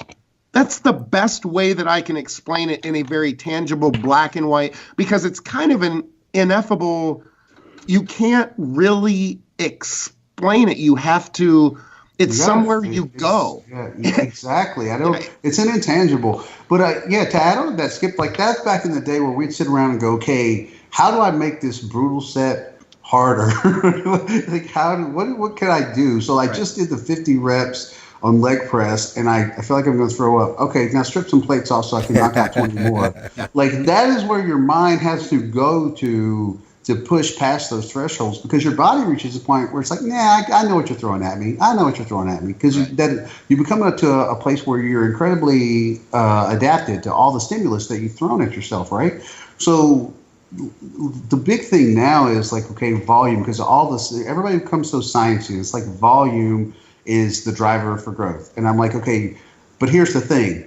Your effort should dictate your volume. Right. And that is the part all these slap dicks miss. I'm okay, if you're telling me you did 15 sets for legs, you train like an asshole, because if you do 2 brutally hard sets of 20 on squats, you're telling me that you went on to do 13 or 17 more sets of leg work after that that were all to failure, completely to failure, with a great amount of effort involved. I don't believe that. I've never seen, in 30 years, I've never seen anybody do 20 sets for any muscle group in a training session where they were all taken to failure. Right. I've never seen that. Not with any amount of real intensity or any amount of loading that's on the cable or bar or whatever.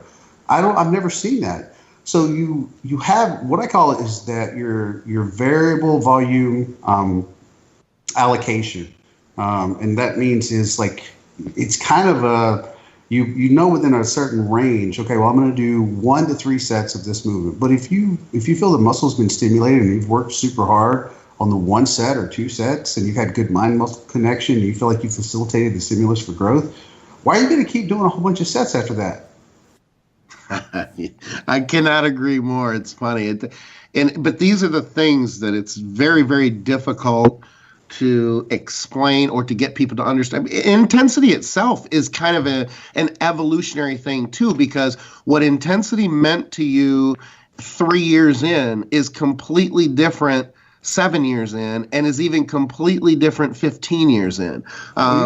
It just, you can generate so much more intensity the more experience you have, that I think a lot of times, and that was the premise behind Dante not wanting inexperienced lifters to use DC. But as soon as you say that, they want to use it. Oh, they're going to go just run to, well, they say I can't use it. Well, fuck them.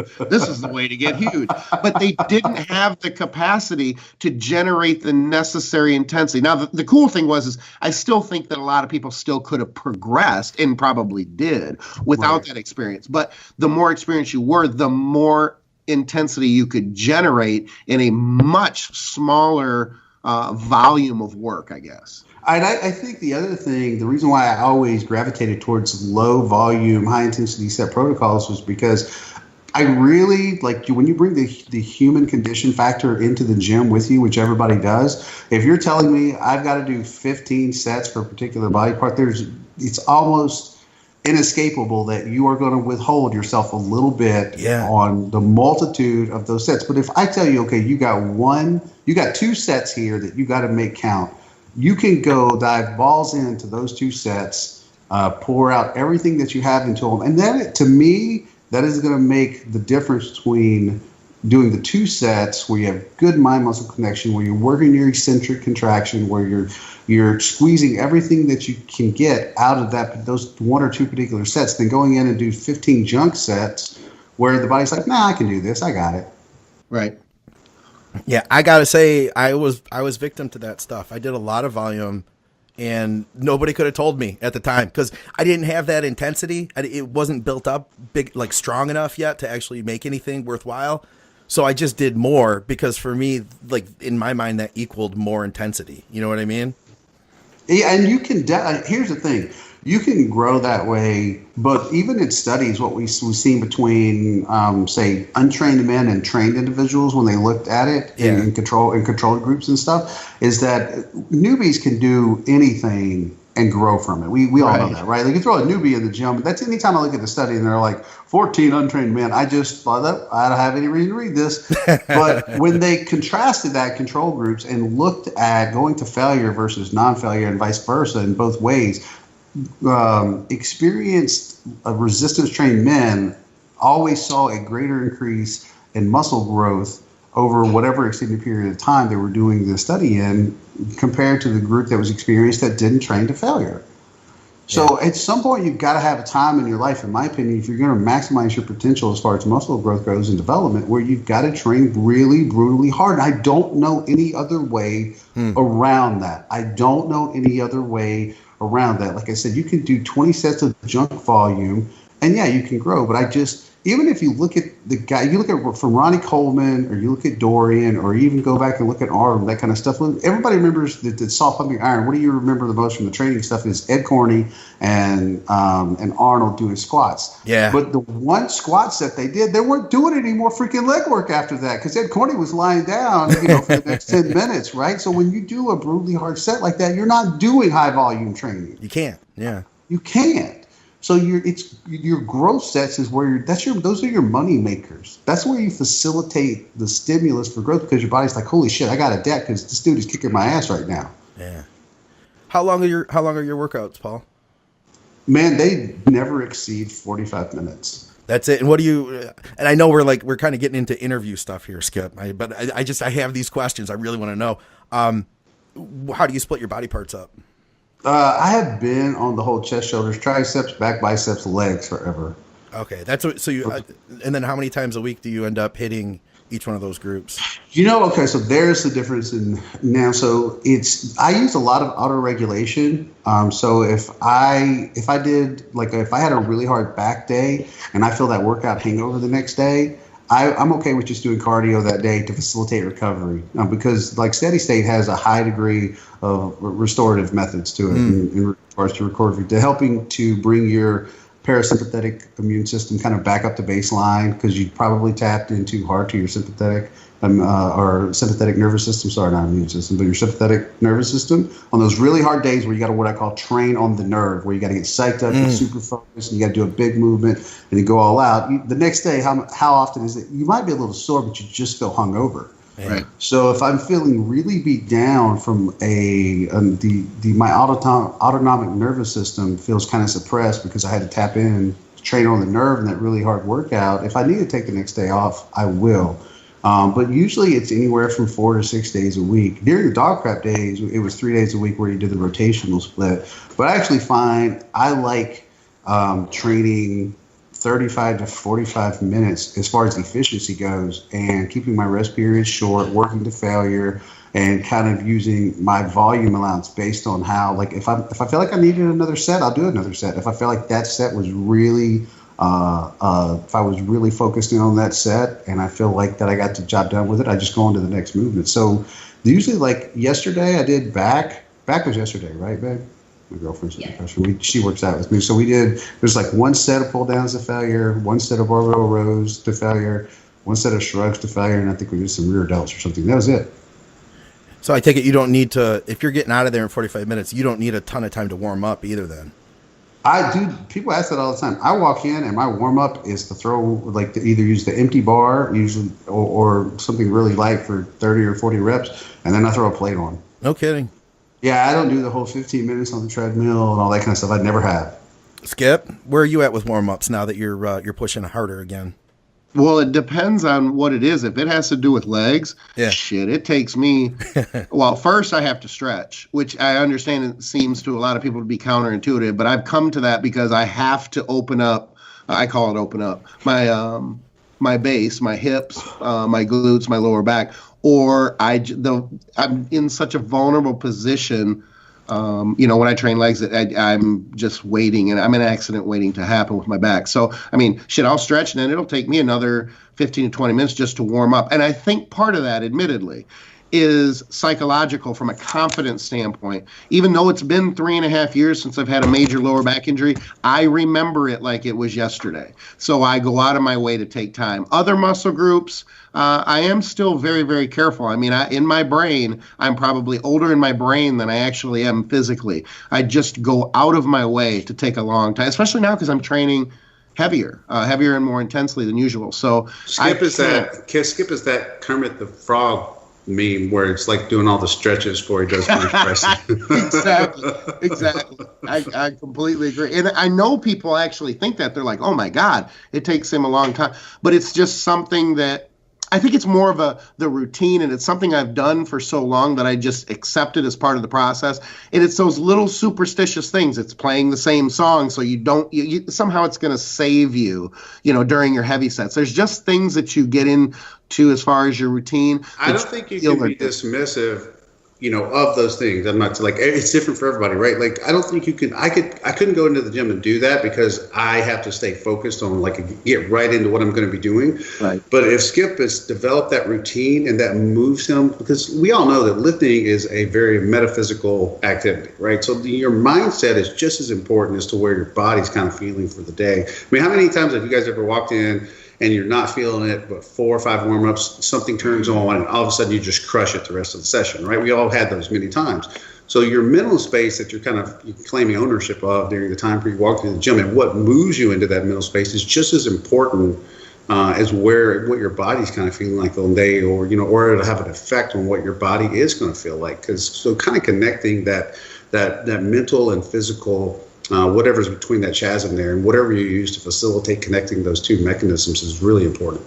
It's funny, too, because there's an outside variables sometimes that you don't consider for the mental component. Here's a prime example. It used to take me 45 to 50 minutes of relatively low-stress canyon driving to get from the house to the gym. I had time to psychologically program and not just program my brain to train, but to even put together a workout where now I have 3.5 minutes in highly congested traffic, and there just isn't much time there. So I'm sure, or I would think, that I take a lot of that time now too to start to really, just like you say, psychologically slip into that training mode. It's not, it's funny because training, and all you guys can relate because you've been training a long time, training now is not like it was when you first started. You could go in, and as long as you did the work and you came out satisfied that you worked hard, it was cool. Now everything has to be so precise and so structured and so routine for it to be right. And there's a big part of that I miss from the early days of just going in, feeling that you worked hard and being able to leave, and that was 100%. And it's not like that anymore. It's really funny that I just had a session like that the other day. Went in and I couldn't dial into anything we were doing, and we ended up doing a lot of stuff, but it felt very convoluted. And I left, and I was like, that was just a terribly inefficient workout. And it's a really weird feeling because you're like, all that energy spent for it, and I feel like I don't have that satisfaction mentally or emotionally that normally comes from when I go in and I feel like everything was dialed in, and that my work sets were on point, and that my movement selection, the syntax of it all was, kind of congruent with what I wanted to achieve and all that kind of stuff. And it was just felt like a hodgepodge of shit thrown together for an hour. And I was just like, I'm disgusted at myself. Exactly. No, I completely agree. I don't ever think it. I just watch some porn for about 15 minutes and go to the gym and just do it. Works out great.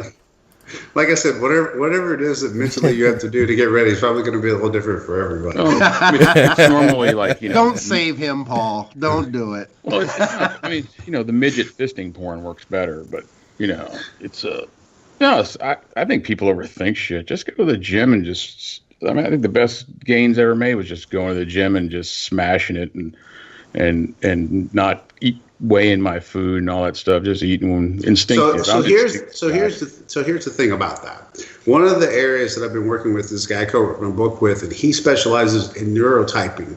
And so what I've come to learn over the last few months and really diving into understanding neurotyping is that everybody is a little more dominant in specific neurotypes than others. So that's why when you say, don't worry about it, just go on and smash it. Well, that's true if you have, for example, a specific neurotype and structures that fit you. But you take other people that are in the neurotyping paradigm, to say, or what's called a neurotype 3 or a 3A, they will have so much anxiety if everything isn't so exactly structured, isn't laid out so particular way. And here's the thing: the reason why that is because they need that exactness to reduce the anxiety and to feel like they have more satisfaction when they're doing something. Whereas if you take another type of neurotype personality who tends to be more dominant in a specific neurotransmitter, they're not going to care about that kind of stuff. They can come down from that anxiety really fast because they can access serotonin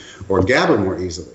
So if you're that particular neurotype, that would be more like a 1A, and that's just go in, crush it, grind, throw a lot of shit on the bar. There you go, get after it.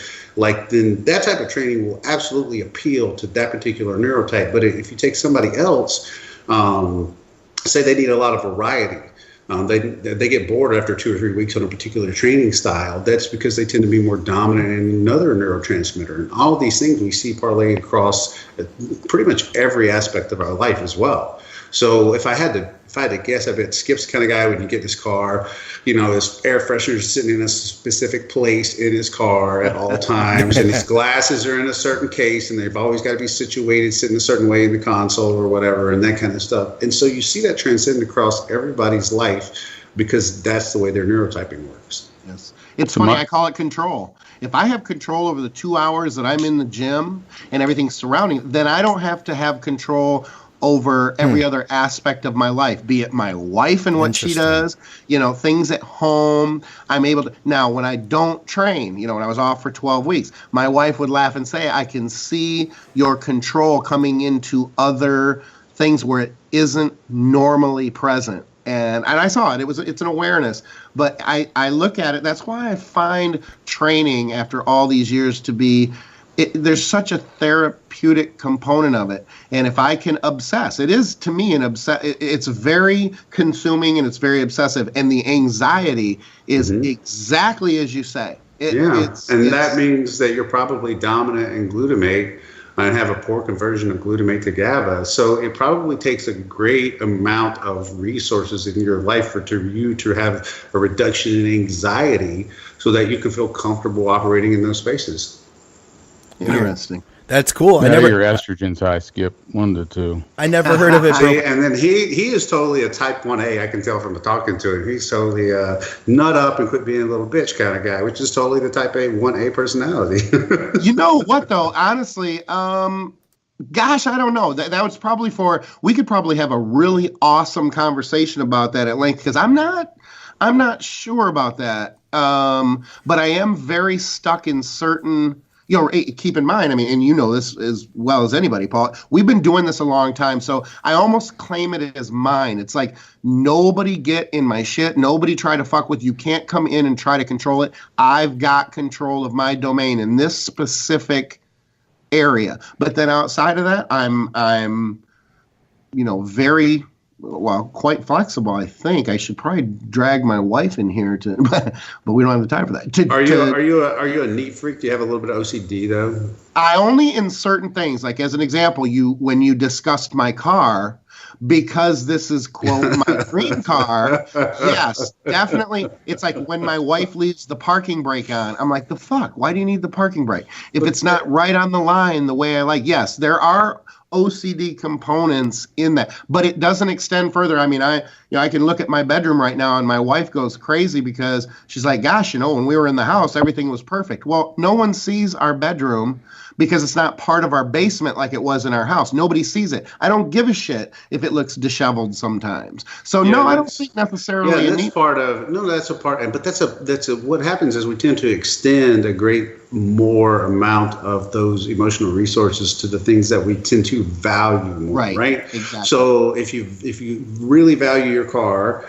then those things are going to transcend into how you treat your car. If you really value your gym time, that's where you're going to see an exponential amount more of that transcended into your gym time. So like we really, like discipline and those kind of things aren't like salad dressing. You can't, spread it around evenly on everything. You can, you put it into certain parts of your life because we only have so much emotional energy that we can allocate to something each and every day. So we naturally, even at a subconscious level, figure out, okay, my emotional and mental energy is going to go into these particular things today because these are some things that I value, and everything else kind of gets what's left over. Right. Yep. I couldn't agree more. Yep. All right, guys, I'm going to try to add in a caller. I've got one more guy lined up here. Let's see if we can get him on the line. Then we can wrap up for the day.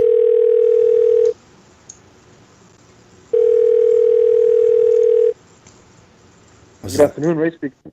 Hey, what's up, man? This is Scott from Blood, Sweat, and Gear. We've got. Hey, what's up, Scott? Hey, what's up, man? We got S2H, Skip, and we got Paul. What's up, man? Awesome. What's up, guys? How you guys doing? Good. You have a question about metformin, right? What? Yes. Have you used it at all? First of all, or you're just thinking about it? I haven't used it in the past. Okay. Yeah, I've been thinking about it. I know a couple of guys have been using it, and it's been getting really good results. But I'm kind of on the fence about it because some guys are telling me that they're using it off season and they're doing really good with it, and some guys are telling me they're using it to slim down. So I want to know what your thoughts are on it, how you guys would use it, and that stuff, and when you guys think it would be best to use it, off season, on season. So just your thoughts on it. Any of you guys are welcome to jump in. Skip has an opinion first. Yeah, Skip. I was going to see who was riding a horse first, and then just ask them if they could pull the horse over and tie it up, and then the typing. I don't know what the hell it was. I think it was typing. Smart. I don't know how to type, so yeah.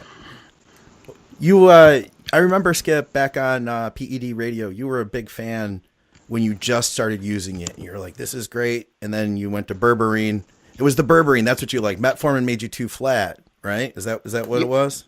Here's what happened. I actually have not ever used berberine. And it's a funny thing because I don't know why. Other than, because you're right, when I used metformin, at first I really did like it. And then I realized I kind of jumped the gun and gave my opinion. probably only a week or two in, and I should have waited because I didn't have much of an assessment, much of a time period to really truly assess it. So that was a mistake, because that has come up for years since then, because now I'm not as big of a fan. I'm going to go back to it. I'm actually going to use it because I'm using insulin right now for in 3 to 4 week periods, and I want to use metformin for a couple weeks.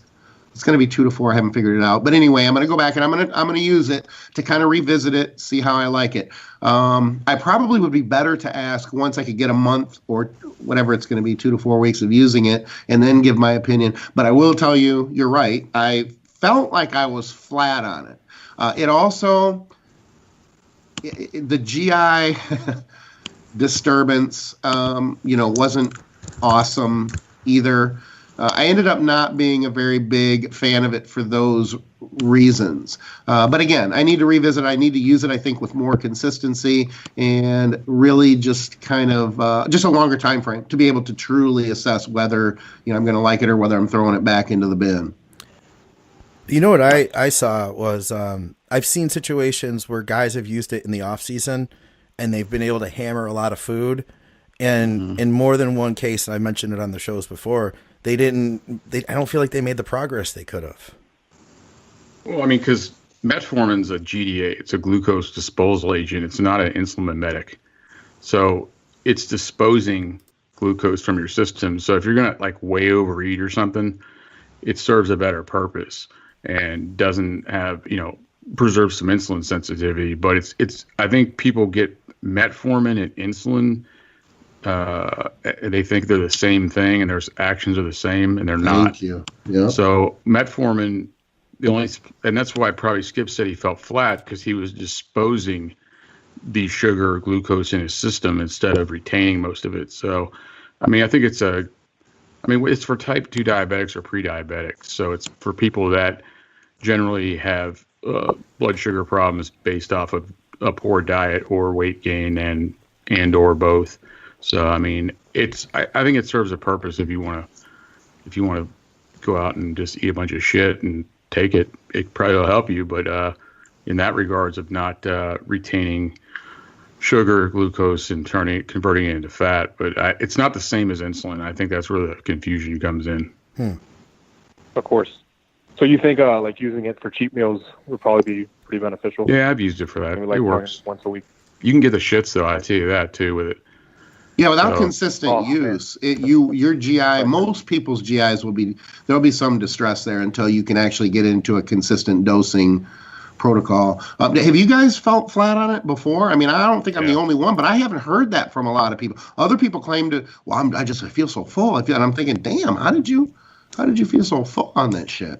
I mean, I've had to go both ways, but I'm not a big proponent of using it a lot. I mean, if you have a cheat meal or cheat day, let's say every week, and you're wanting to, just eat whatever, it can be helpful in those regards. I don't really get into using it too often, or when I did use it, it was more like, the Friday night to Saturday morning, IHOP, Denny's, go to the bar, days.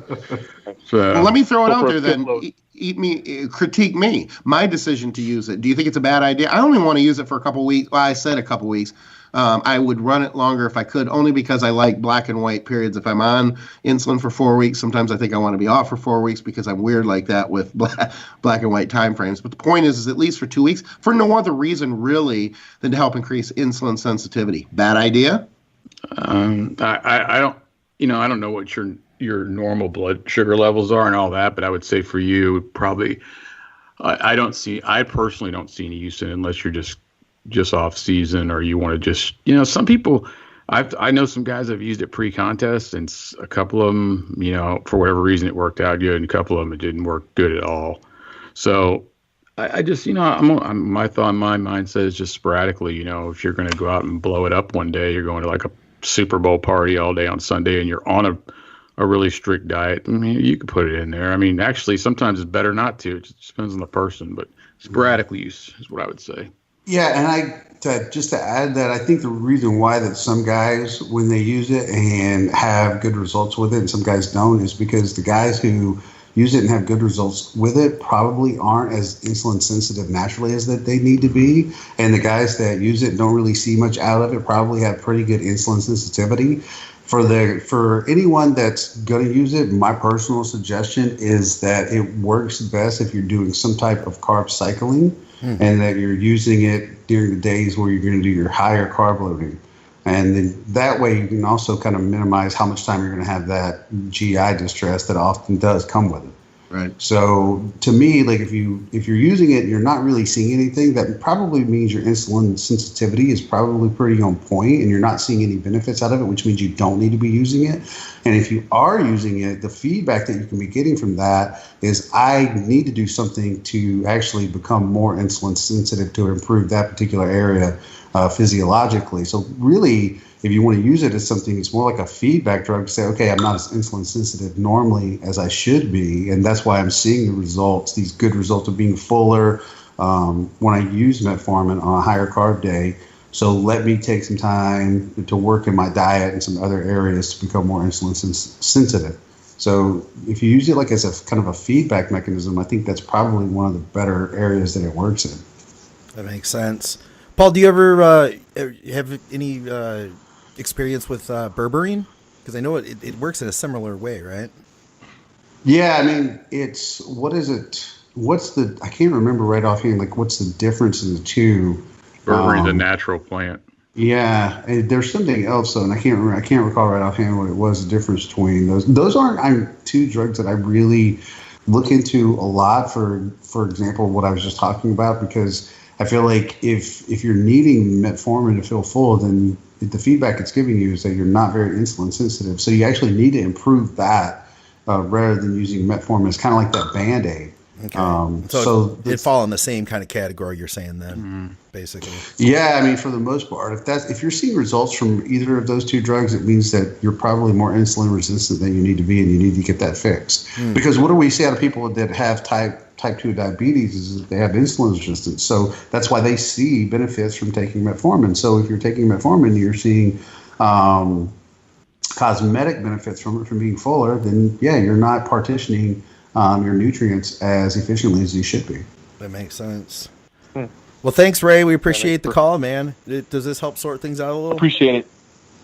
Yeah, absolutely. Yeah, I think I'm gonna go ahead and give it a try. Yeah. Okay. How it does, but definitely. But you guys brought up a good point with the insulin sensitivity. I'm not too sure how I am with that. I guess I'd have to check my hemoglobin A1C. Yeah, and checked out, but yeah, absolutely. And what I recommend a lot of the same things for guys who are having insulin resistant problems. That there's a lot of routes that you can go. People don't think about the fact that the grapefruit diet worked all those years because it helped people become more insulin sensitive. They haven't even completely figured out why that does work, but grapefruit does make you more insulin sensitive. Cinnamon makes you more insulin sensitive.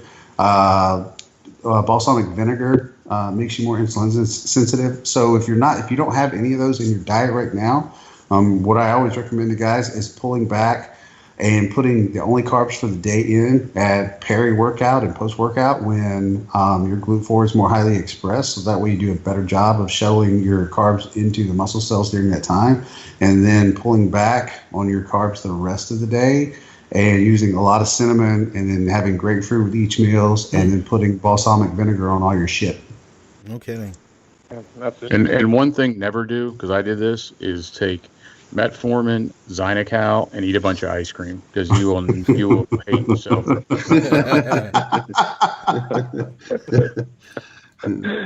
Oh man, that's All right. awesome. Well, thanks, a Ray. lot, guys. I appreciate it. Yeah. Thank you, man. Take Thank care. you. Man. Have a good one. Take care, guys. Bye. Hey, I had one more thing I wanted to ask Paul about. PJR pullovers. Well, I guess it's not really an ask. It's a say thank you, because I only wish I would have found them like several years back when my tendonitis was so bad I could hardly lift weights in my elbow. Could you kind of explain it a little bit for any of the listeners at home? I watched your video on YouTube like 5,000 times, the one in your basement where you're showing us how to do PJR pullovers. I've watched it like 5,000 times. That was me. If you see those numbers on YouTube, that was me. You were the one driving up the views. Man, As far as you mean, like, to explain the execution of them a little better? I guess what are we doing here? Because I guess here's what really fascinates me. This is an exercise where so most of the exercises we do, all the other exercises we do for the tricep are kind of from the elbow up, right? But this is kind of bringing it, and tell me if I'm wrong here, is kind of bringing in from the other direction, kind of like doing a stiff leg dead would be to PJR pullovers as to what a hamstring curl would be. You see where I'm going here? We're working it from one end versus the other. Well, like in a stiff leg dead, if you're working your hamstring, you're kind of working it from the top down. Versus well, you work, with like a stiff leg or Romanian, you're working in the lengthened position. Yeah, and you're extending from the top down versus in a hamstring curl, you're bringing the bottom up, I guess is what I'm saying. I just see the PJR pullover. There's nothing else where you can work the tricep really, at least in the workouts I do, from that, because part of it is that top angle, isn't it? Like from the shoulder down, I'm having a hard time describing this because this is something like that would French be better presses. in video. Well, so there's a few things here is that when you're in the traditional pullover, right?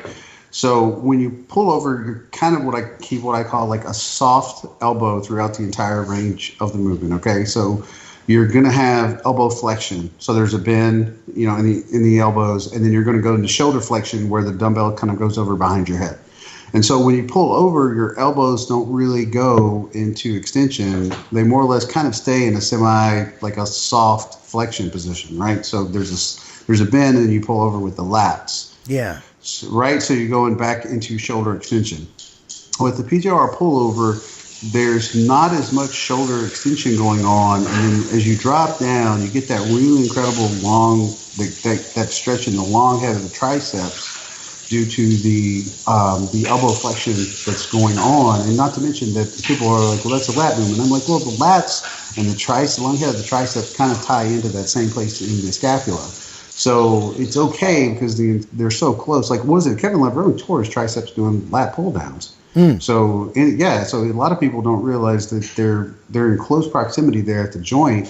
So when you're going and trying to get the triceps into a full stretch like that, the lats are going to come into play. And there's no reason why this whole, like, I have to isolate.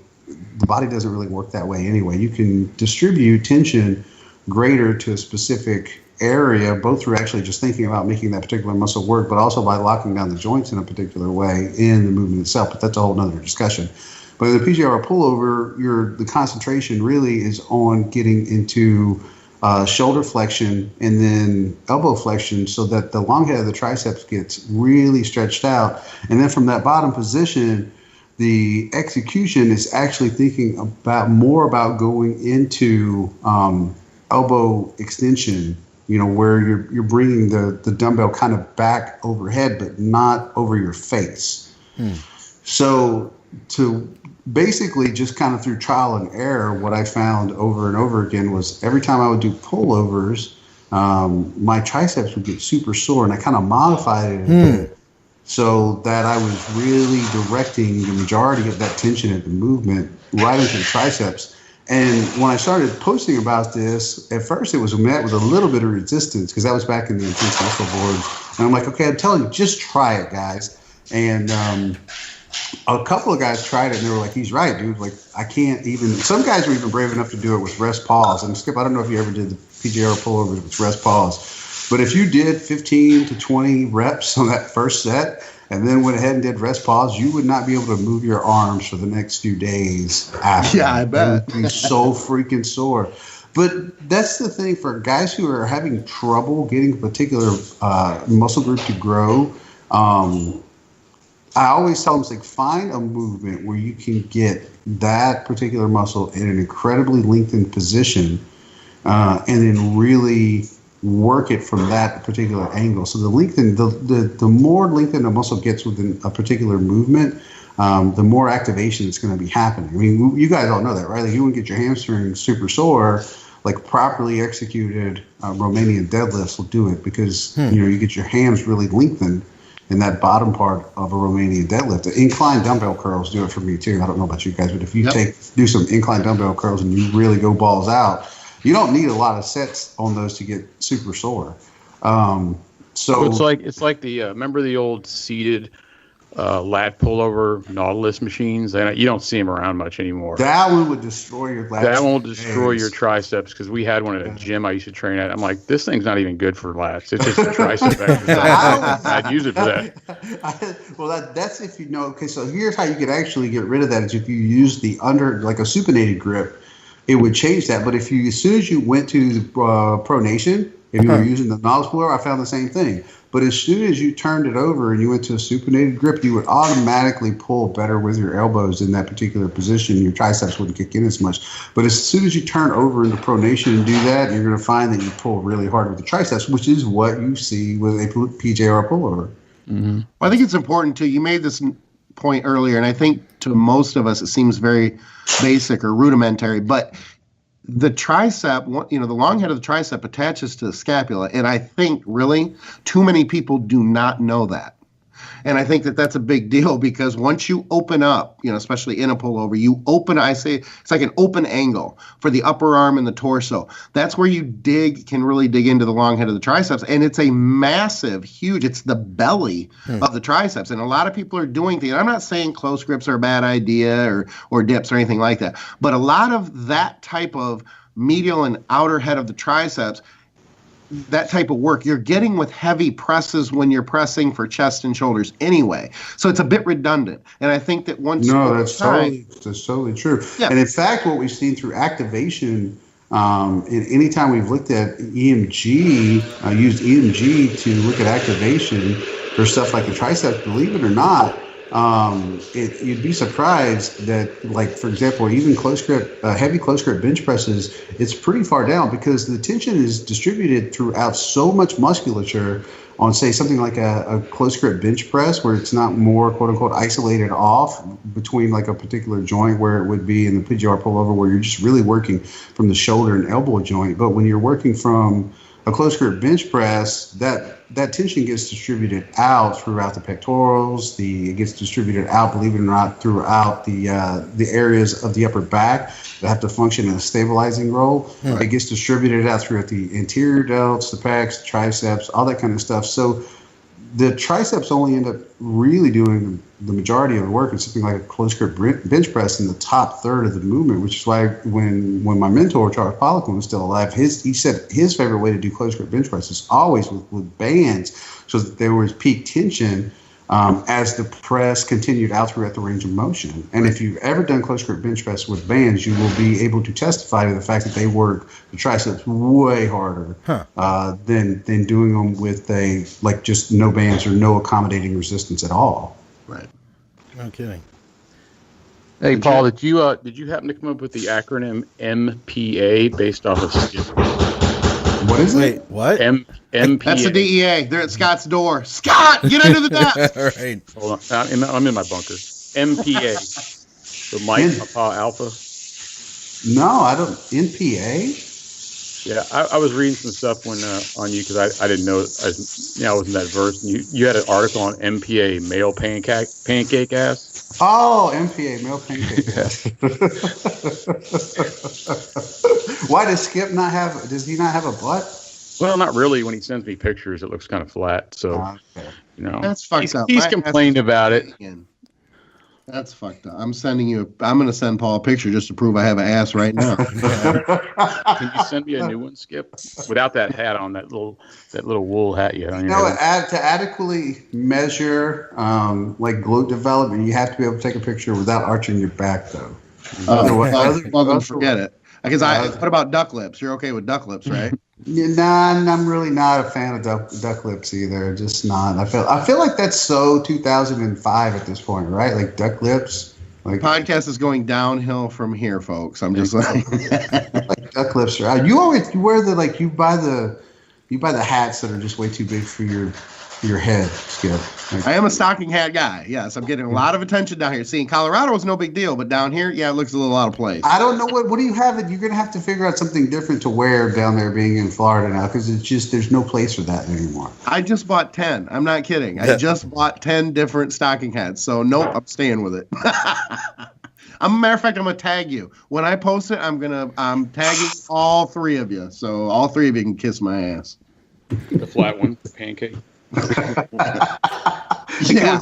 Can we put syrup on it? Nice. My flat ass. Ask him about his tail. He'll tell you No, about no. Come on now. All right, guys. Well, we're out of questions here. Paul, you had mentioned writing earlier. Where can people go to see your writing and check everything out you do? Hustler. Nice. I like that. Clearly, I'm joking. If anybody's followed me long enough, they know my stance that I'm very anti-porn. So basically, right now, I am doing a ton of writing for T Nation. I still do writing for bodybuilding.com as well, and I haven't blogged as much because I don't even know why. Other than anytime I have a thought hit me about either a social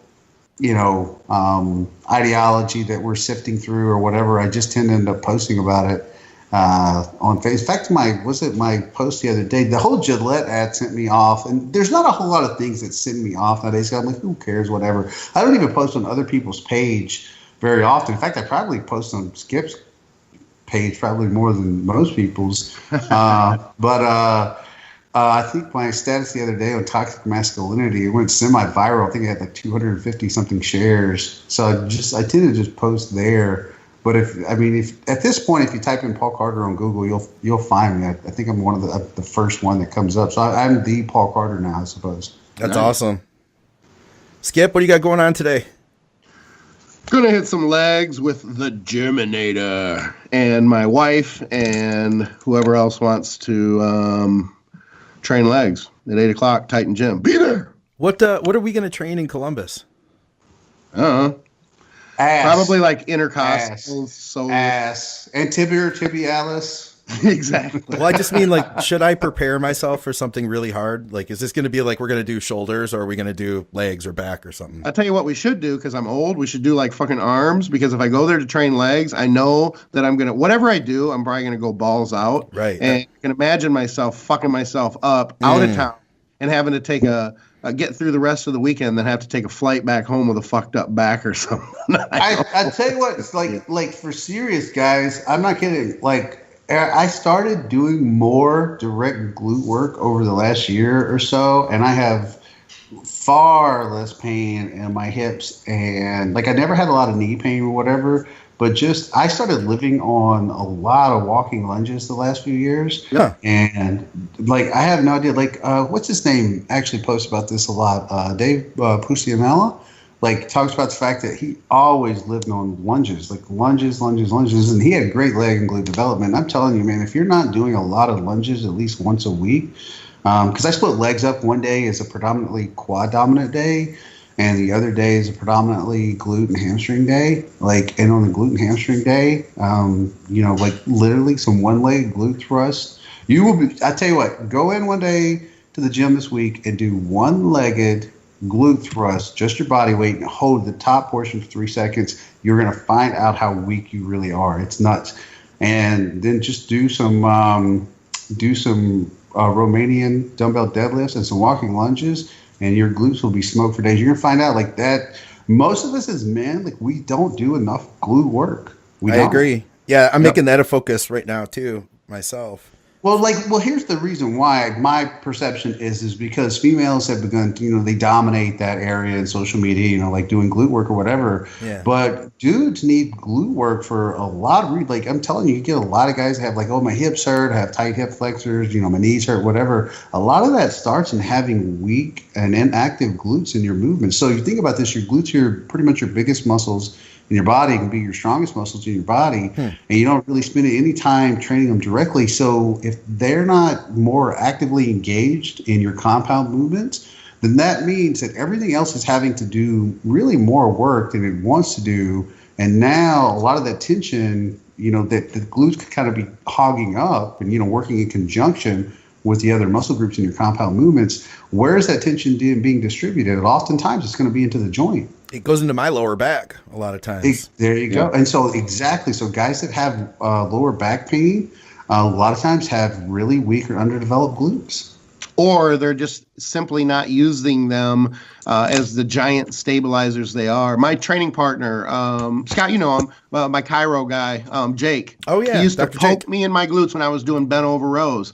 And I was finally like, I'm like, what the fuck are you doing? He's like, your glutes aren't even hard, dude. Your lower back is taking the brunt of that. You got to really fucking lock those down. Dude, you know what's crazy is anytime that when I do seminars and I teach people and I'm working with them on bent over rows, I'm like, I see so many people. Actually, I had this with my girlfriend when she's doing T-bar rows. I'm like, you're not loading your posterior chain properly to set up stabilization for your back to do the work. Right. So if you don't know how to load your hams and glutes when you're doing a bent over row or T-bar row or any of that kind of stuff, yeah, your lower back is going to get all screwed up. Yep. Yeah, it was. He would do that all the time. It's fucking smack, poke. I'm like, God damn. But he said, he goes, you could get to the point where you should be able to put a pencil down the crack of your ass and be able to hold it. Yeah. And if it comes out, your ass is not. I'm like, wait a minute, up or down or long way? Forget it. Anyway. Yeah, I don't. That's an area that most guys, they just flat out do not understand, is how to really load their posterior chain, especially the glutes and hams, to stabilize for any of the work that you got to do that's going to center around that central point of access in the body. For example, like a bent over row. Well, a lot of guys are like, well, bent over rows will hurt your back. I'm like, yeah, they'll hurt your back if you don't know how to load the posterior chain correctly and effectively to perform that movement. So that's your base that you're just kind of having to stabilize everything else. And so if you don't disperse that tension effectively across the biggest, strongest muscles in your body, then your erectors now are going to have to form, the stabilization part, which they're supposed to work in conjunction with everything else, but not dominantly to perform that movement. So, yeah, if guys will learn how to set their base properly using their ass and their hams, and they actually do, and guys don't want to do direct glute work, and I don't understand why. I'm like, because here's the other part about that. Girls like a great butt as well. So for the guys who are all get big arms, yeah, girls like that too, but if you've got a good butt, and you're a dude, like, girls notice that shit too. Oh, I've got a big wallet ass in that butt too pocket. That helps too sometimes. I'm looking at these one-legged glute thrusts right now. I've never done them before. I think I'm going to practice them at home before I take that to the gym. I don't think I want to embarrass myself in public first. Dude, I'm telling you, just doing body weight, like just knock some out today with body weight, where you hold the top for a set of for 3 seconds per rep, and you're going to be shocked at how weak your glutes are when you're working in that unilateral area. So it's crazy. Like, I know a lot of guys go out, and there's a lot of guys actually now doing glute thrusts, and they're using 400 pounds or whatever. I see them. Yeah, you see it, even what Dwayne Johnson now, he's big on using, and he actually credits to doing a lot of glute thrusts and getting his glutes stronger for alleviating a lot of the hip pain and low back pain that he had throughout his years of being in wrestling.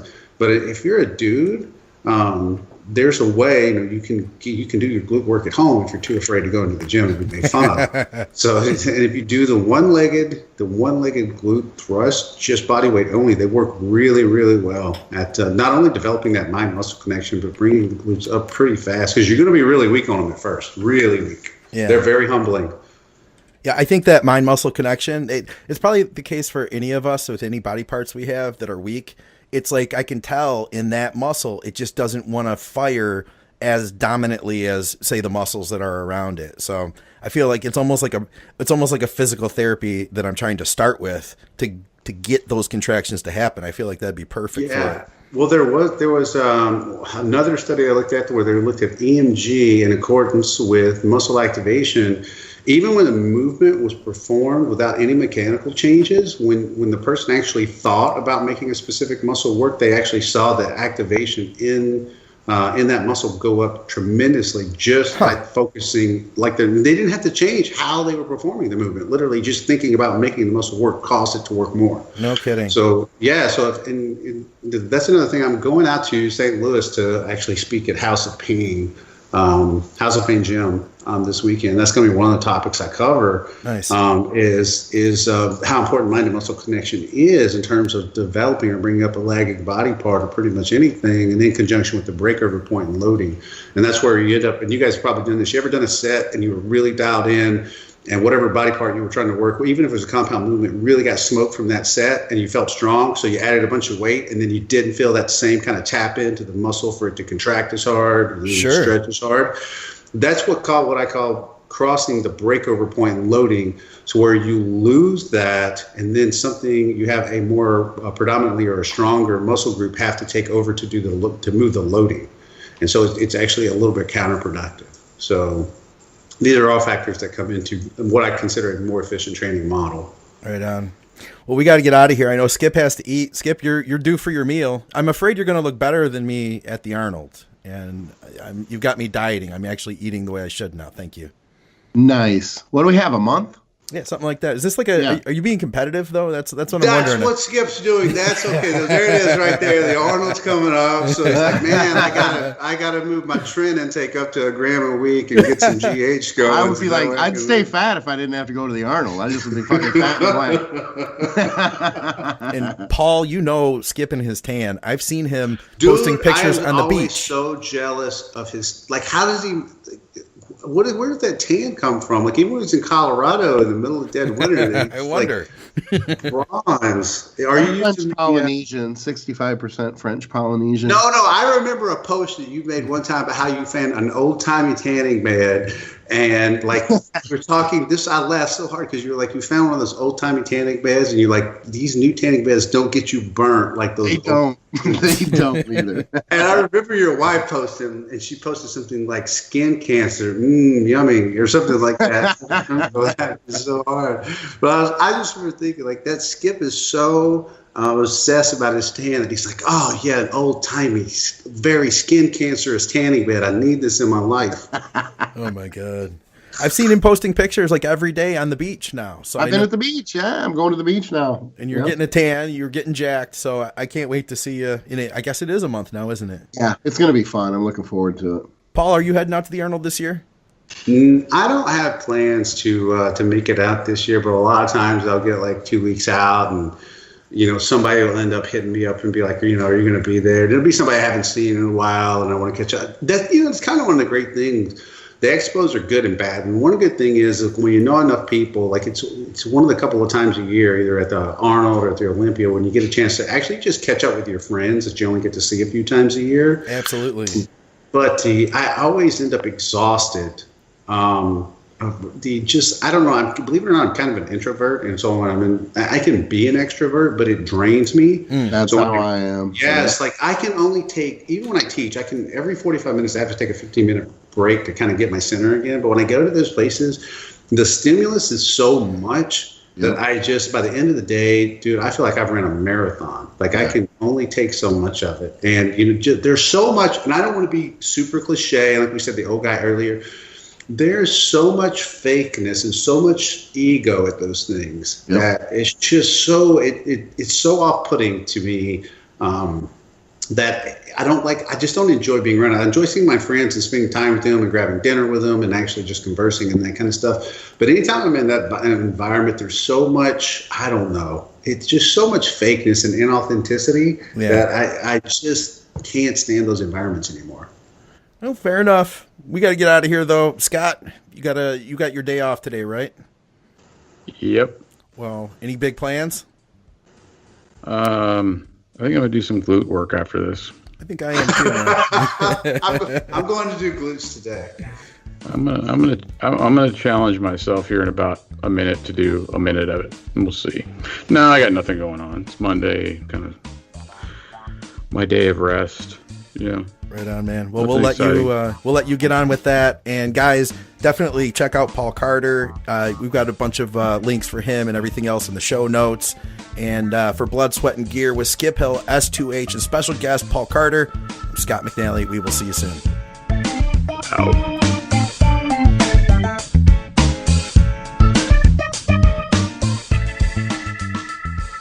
At Voices Radio Network.